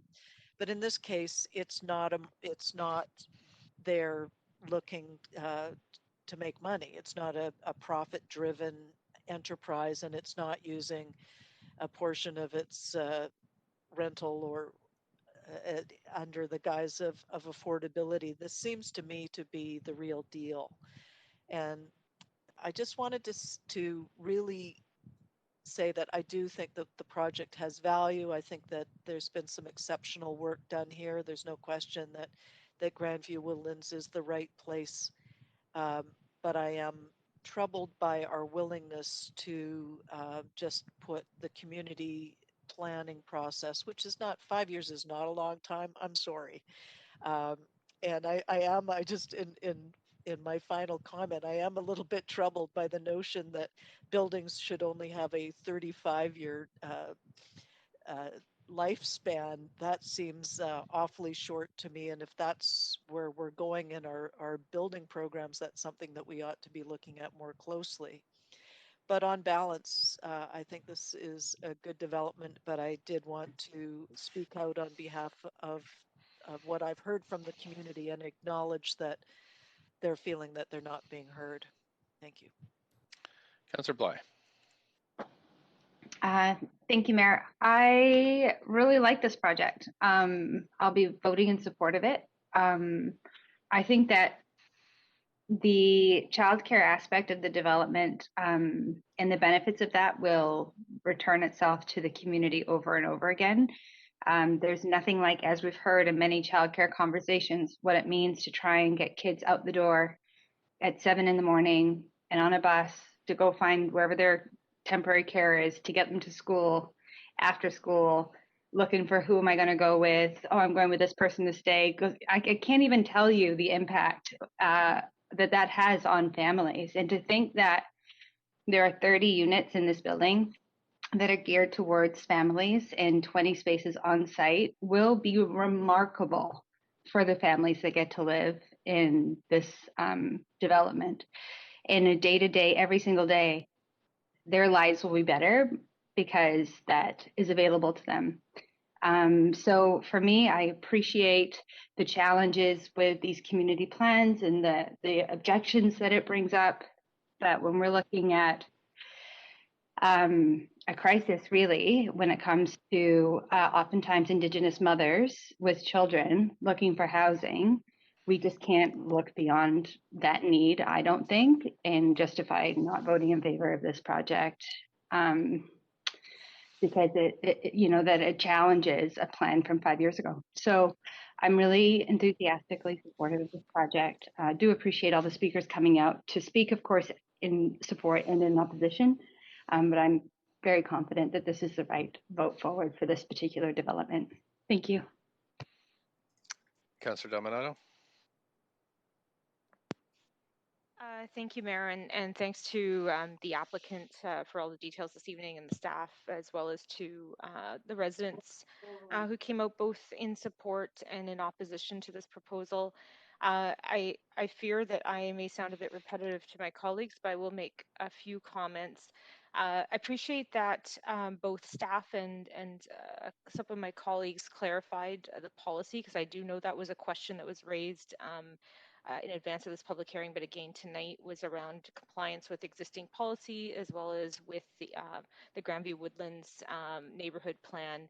I appreciate that that was clarified and recognizing that I know there was a few people who had asked if many of us had been in that neighborhood, and like many of my colleagues, I actually spend quite a good deal of time in that neighborhood. I live nearby in Hastings Sunrise, but I often frequent the neighborhood for shopping and to visit friends of mine. So know the area quite well. It's eclectic, and I do appreciate some of the consternation that people have in terms of that plan. And Councillor Carr really did articulate that well, the tension and some of the division that arose from the Citizens Assembly work in the area, and that we still experience in some of the projects that come forward today. But for me, I see the immense benefits in this, in terms of of housing, the social housing component, and the affordability depth. The fact that it is Indigenous housing that will serve our urban Indigenous community, and that is an enormous part of the conversation around reconciliation. The before and after school care is also a fantastic part of this. I will tell you, as a parent to two children, having done the childcare of 0 to 5, but also before and after school care, it was one of the most stressful endeavors.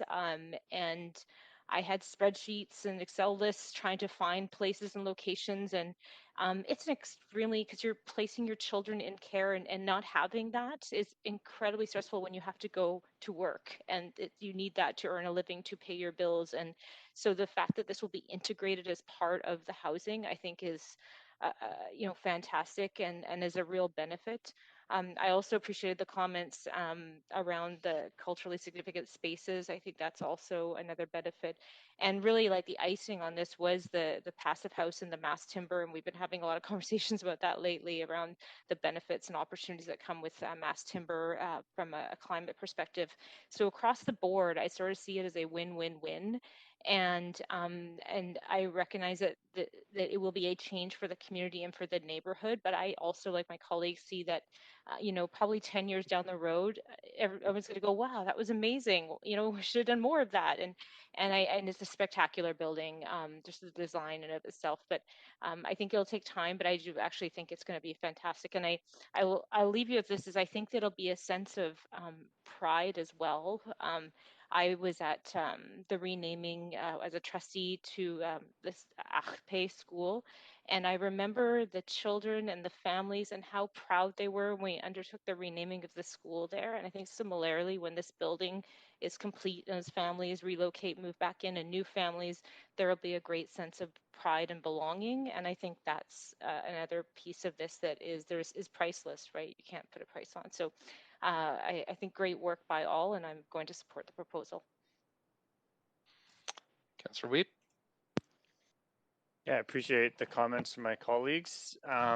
And I want to thank everyone that spent those thousands of hours in community rooms to develop the plan for the area, and recognizing that this is a challenging project in coming in outside of that. However, it's delivering on so many of the priorities of our council. The main one for me is the decolonizing of some of the space.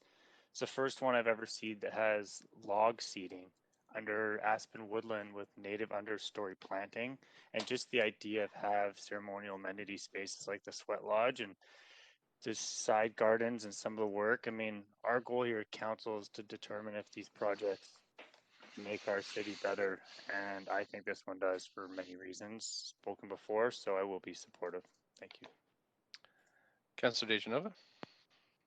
Thanks so much. I'm going to risk also echoing some of the, well, I will echo and hopefully not be too repetitive, but I think that this is important, and I want to say this.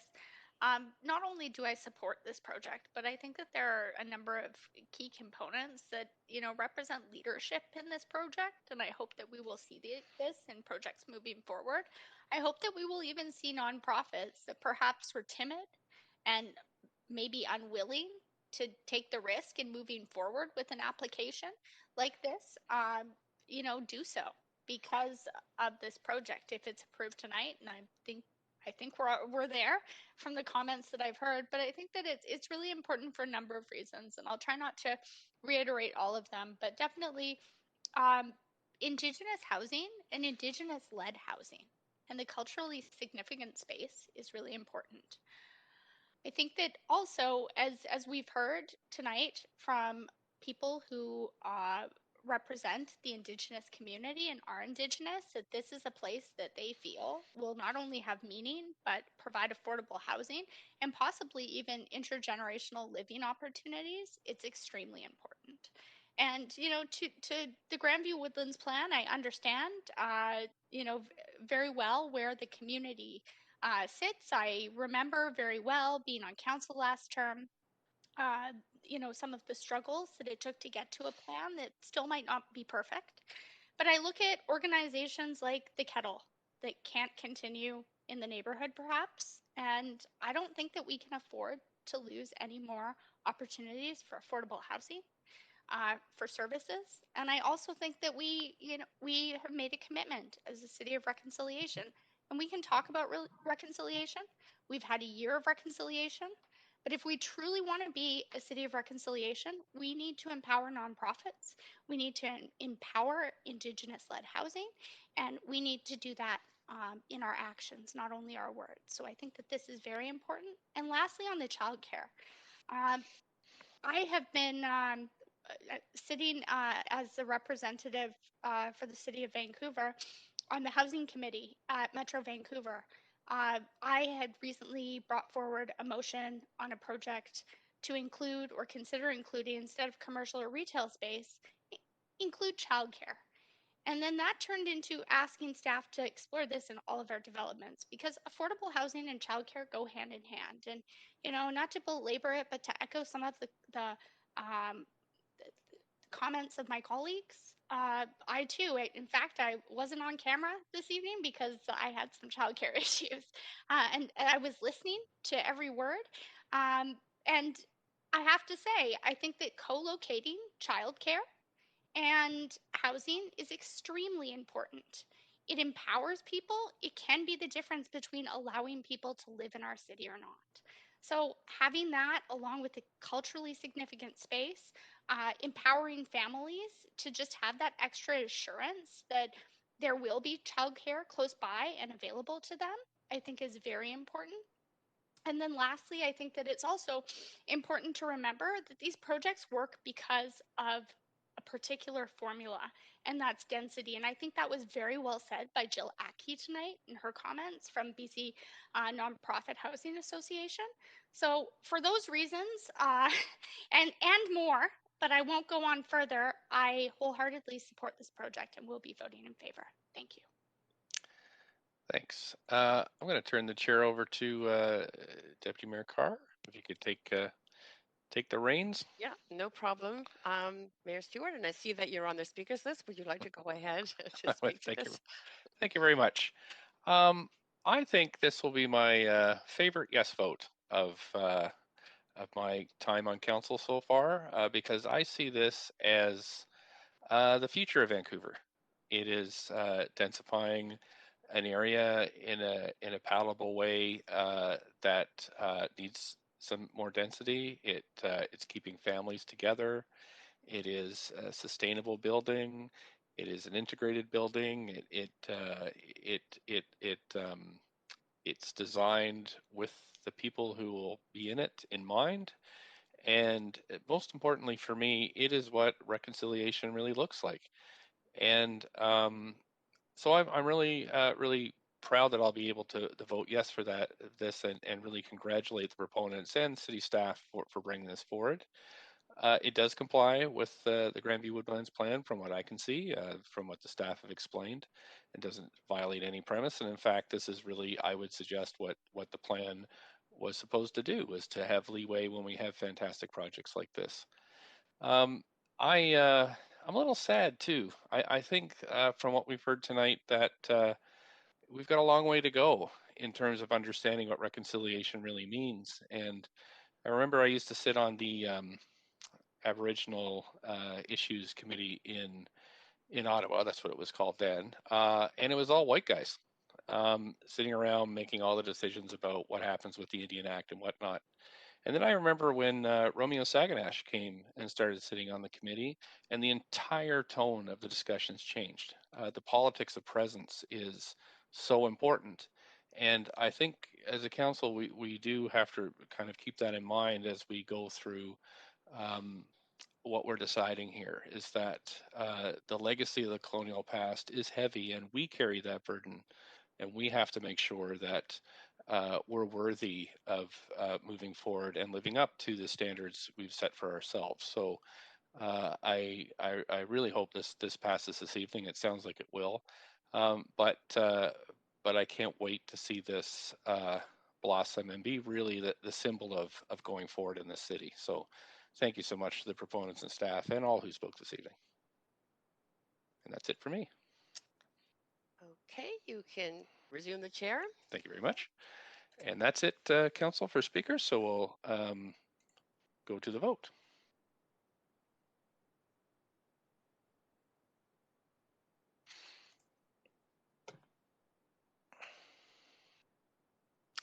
And that passes unanimously. Thank you very much, Council, for that. Let's see, we're at 9:21. We have 5 billion people signed up to speak to the next two items. Just you might give me a second to confer with the clerk about how we move forward here, and perhaps, Council, if you just give me about 5 minutes, we need to change over a bunch of things. But yeah, so if you give me until 9:25, I'll be right back. Thank you.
Doesn't look like we're going to get to item 3 this evening, so I'm just saying that so speakers will know, and that'll be referred to the next meeting. Clerks, when is that one?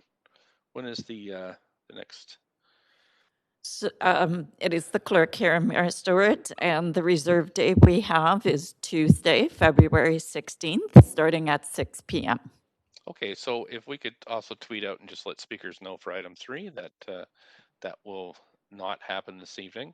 Council, what I'm proposing is we just try to get, we do have 12 speakers signed up and maybe more waiting to speak to this next item. So I suggest we just move ahead with the staff presentation and then see where we get to. So, Point of procedure, Mr. Mayor? yeah, Councillor Dejanova. I'm not sure which part of the procedure this would be, but how long is the staff presentation, just so that the speakers could have a heads up? Is there any I'm way? not, Maybe it's a point of information. I'm sorry, I'll put myself on. 21 slides. So, and the thing is, we have questions always to the staff or applicant beforehand, so I don't have any idea how many questions everybody's going to ask. So I'm just going to start moving ahead. I doubt we'll get through our list, so if you're at the end of the list, unless we extend past 10 o'clock. It was just a point of, I'm sorry, I have a point of information, Mr. Mayor, but I see others on the queue, so I'll reserve that until you get through them quickly. Well, we don't have points of information at this stage. You need the floor for that. So procedure or points of order or. I guess it's a point of procedure. I just wanted to. I think it's good to notify the speakers if we're not going to get to them tonight. Just We've tweeted out that item 3 is done, and we may get to a speaker or two, but all depends how many questions Council answers. So that's the best information I give at the moment. So before we begin, to any councillor, this is 1015 East Hastings Street. Anybody wish to declare a conflict of interest? Okay, so we're going to get the clerk to read the application and summary of correspondence. This is an application by Low Hammond Rowe Architects Incorporated to rezone 1015 East Hastings Street from M1 Industrial District to CD1 Comprehensive District to permit a 15-story mixed-use building containing 110 social housing units, of which 25 would have support services, 53 secured market rental units, an 80-bed shelter, and a social enterprise space. A building height of 51 meters and an FSR of 6.9 are proposed. The General Manager of Planning, Urban Design, and Sustainability recommends approval subject to the conditions set out in the summary and recommendation. The following correspondence has been received since referral to public hearing and prior to the close of the speakers list and receipt of public comments. 16 pieces of correspondence in support and 10 pieces of correspondence in opposition. This represents all correspondence received up to 4 p.m. today. Thanks so much. We have Marcel Galline from the Rezoning Center with a presentation, and can we invite you to come and go through the presentation, please?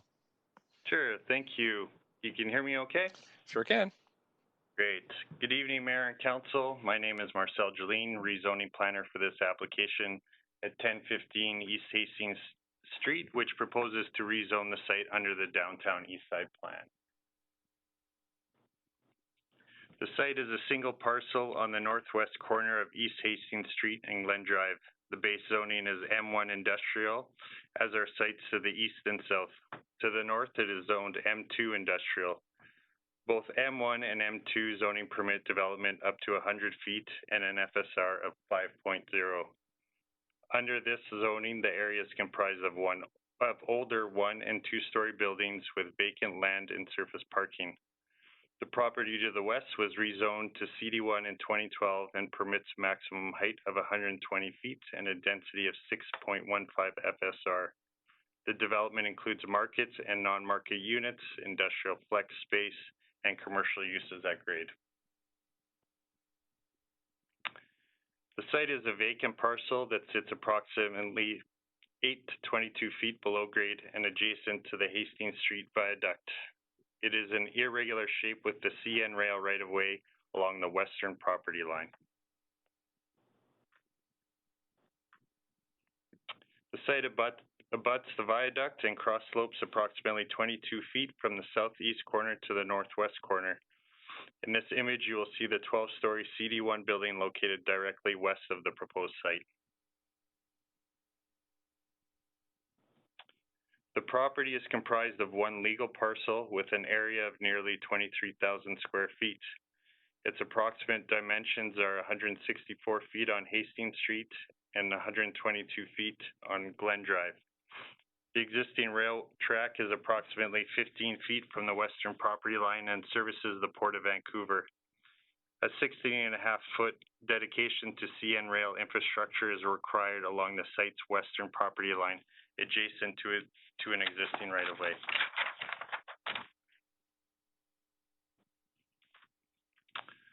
The proposed development is within a 15-minute walk of a range of amenities, including Raycam Cooperative Center, Britannia Community Center, Strathcona Public Library, Vancouver Aboriginal Friendship Center, UNYA, Rapid Bus Transit, child care providers, and 3 parks. The site is in the catchment of Admiral Seymour Elementary School and Britannia Community Secondary, which both currently have capacity. Rezoning potential for the site is guided by the Downtown Eastside Plan, which provides a vision, policies, and strategies for the Downtown Eastside that focus on ways to improve the lives of low-income residents and community members. The plan identifies that 4,400 new social housing units are required over 30 years to meet the current and future needs. Furthering the legacy of the Year of Reconciliation in 2013-14, the Downtown Eastside Plan pays particular attention to Indigenous placemaking through the form of innovative intergenerational Indigenous housing projects, programming, public art, or the establishment of a new community amenity, which could include a healing and wellness center. The site is located in the Hastings East sub-area of the plan. The rezoning policy for the area supports the development of a mixed-use neighborhood with a goal to maximize the delivery of 20% to 30% on-site social housing and to encourage a mix of commercial and retail uses at grade. In January 2016, upon receiving Metro Vancouver Aboriginal Executive Council's, or MVAC, Aboriginal Housing and Wellness Strategy, Mayor and Council agreed to call on provincial and federal governments to maintain and increase the housing and wellness capacity for urban Aboriginal people in Vancouver. Additionally, Council agreed in principle to the development of a mixed-use project that co-locates a permanent shelter, health services, along with social and supportive housing at 1015 East Hastings Street as part of the recommended actions to respond to the MVAC's Aboriginal Housing and Wellness Strategy.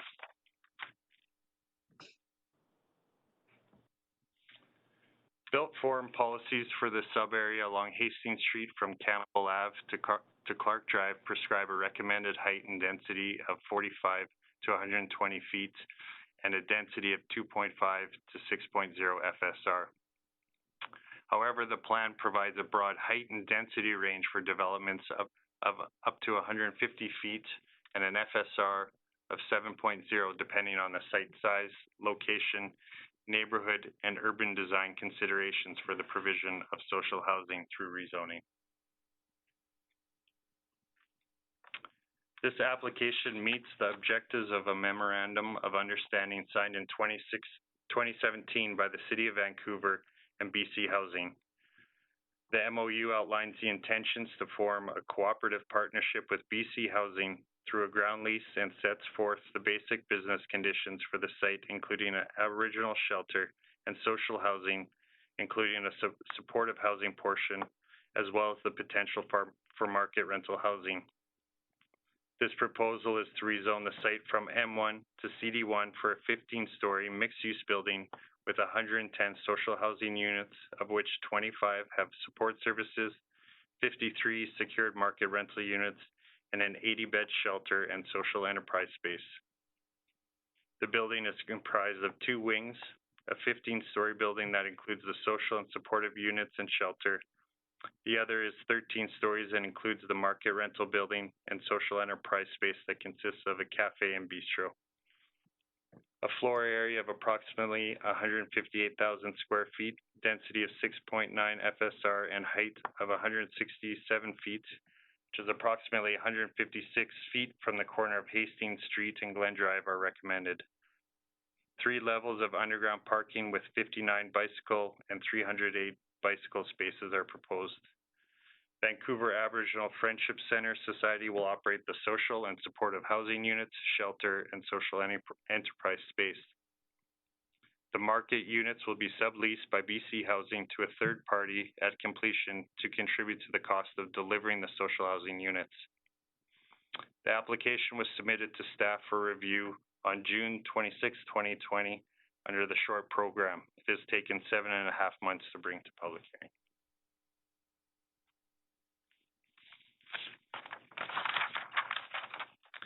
As part of the Restart Smart Vancouver initiative in response to COVID-19, this project will contribute to approximately 850 new on-site and off-site construction jobs during the initiative's recovery phase.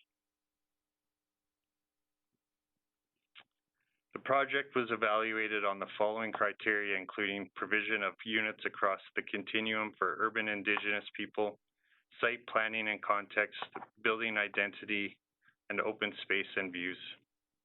With respect to the provision of housing, staff support the proposed development as it includes housing unit types across the continuum, including shelter, social housing units, including supportive housing units, and market rental.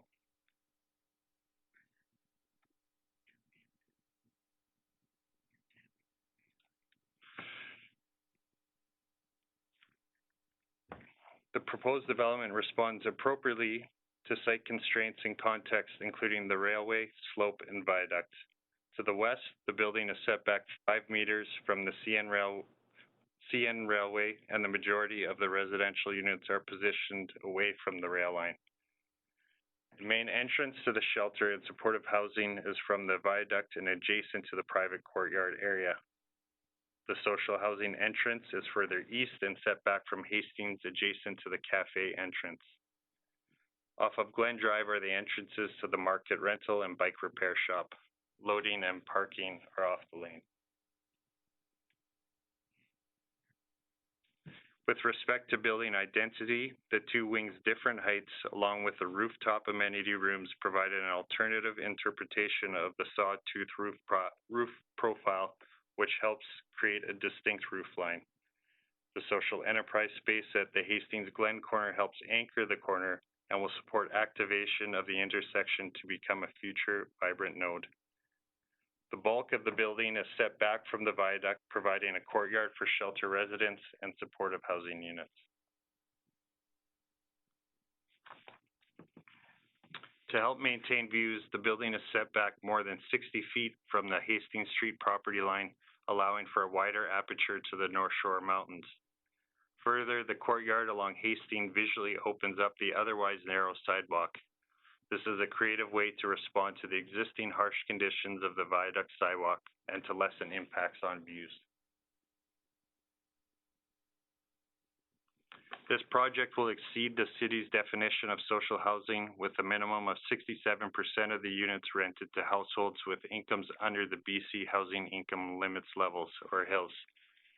Rents for the social housing component will be set at 1/3 shelter rate, 1/3 rent geared to income or HILLS, as indicated on the blue table, and 1/3 low end of market rents. Rents for the market rental component will be set at market rates for the area. All units would be secured for 99 years as rental.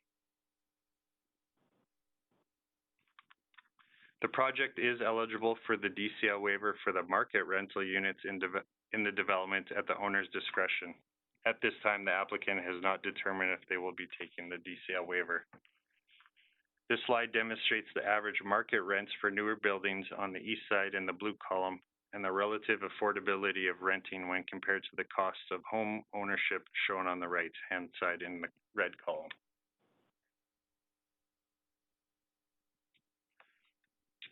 Although the in-person pre-application open house was canceled and no longer required due to COVID-19, the applicant undertook a virtual open house to garner public feedback. 15 people submitted comments and questions. A city-led virtual open house was held from July 13th to August 2nd, 2020.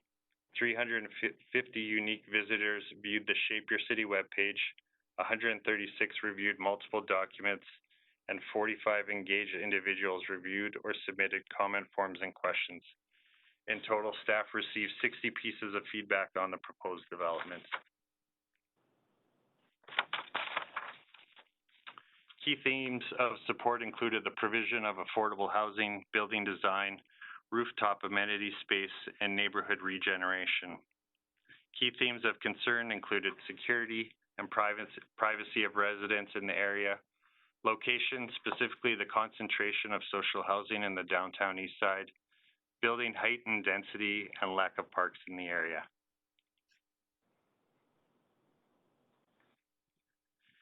Vancouver Aboriginal Friendship Center is an experienced nonprofit operator, and security of the community is paramount to them.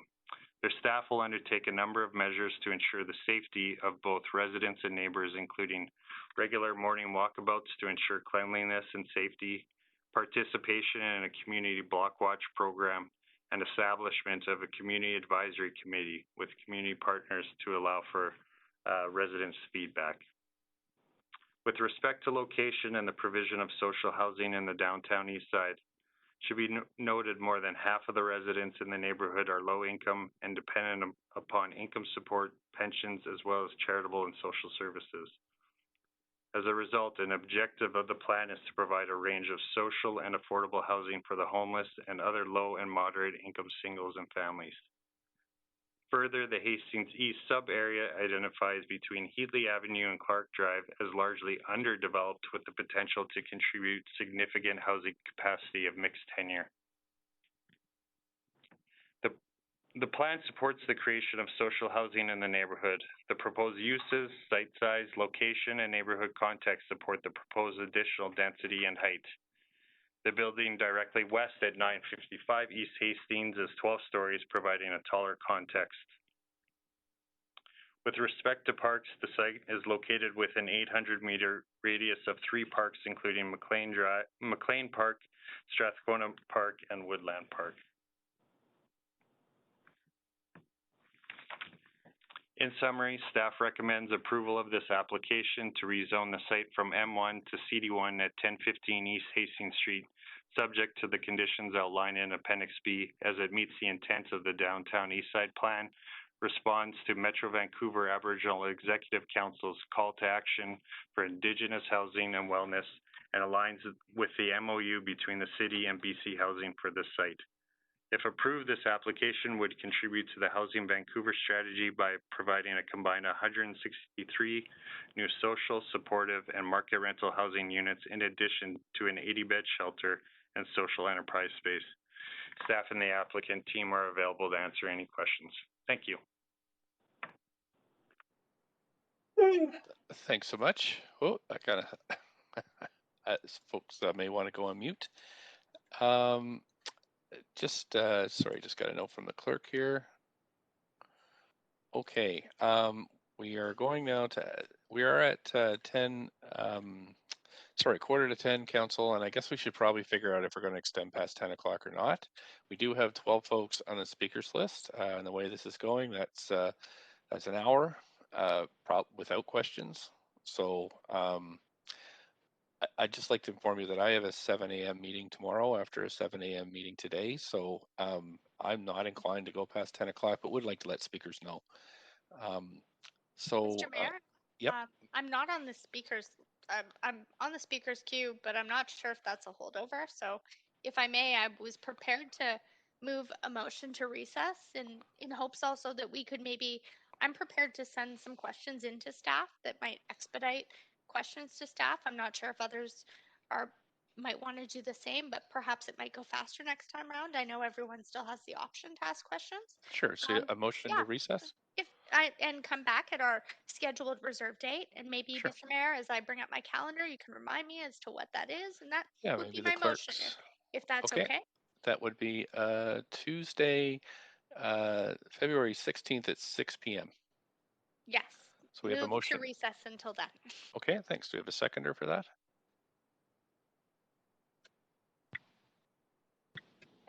Second. Okay, I heard a seconder, so I'm just going to do yays and nays. All in favor say yay. Yay. Yay. Yay. Opposed say nay. Okay, thanks, Council. So we have recessed. Where we are in the process is that the next step will be to call for the applicant to either present or to make comments. Then we ask questions to staff and the applicant, and then we move to hear from the public. And my apologies to those who have been hanging on to this point. But it's always a little unpredictable with each of these projects, and we'll do our best to get through the next meeting promptly. So with that, Council, just want to thank you so much for all your work this evening, as well as staff and the clerks, and we'll see you at this resumed public hearing next Tuesday at 6 p.m. Thank you so much. Night all. Yeah. Good night. Thanks, everyone. Thanks, staff. Good Thanks, night, Mayor. everybody. Thanks, Council.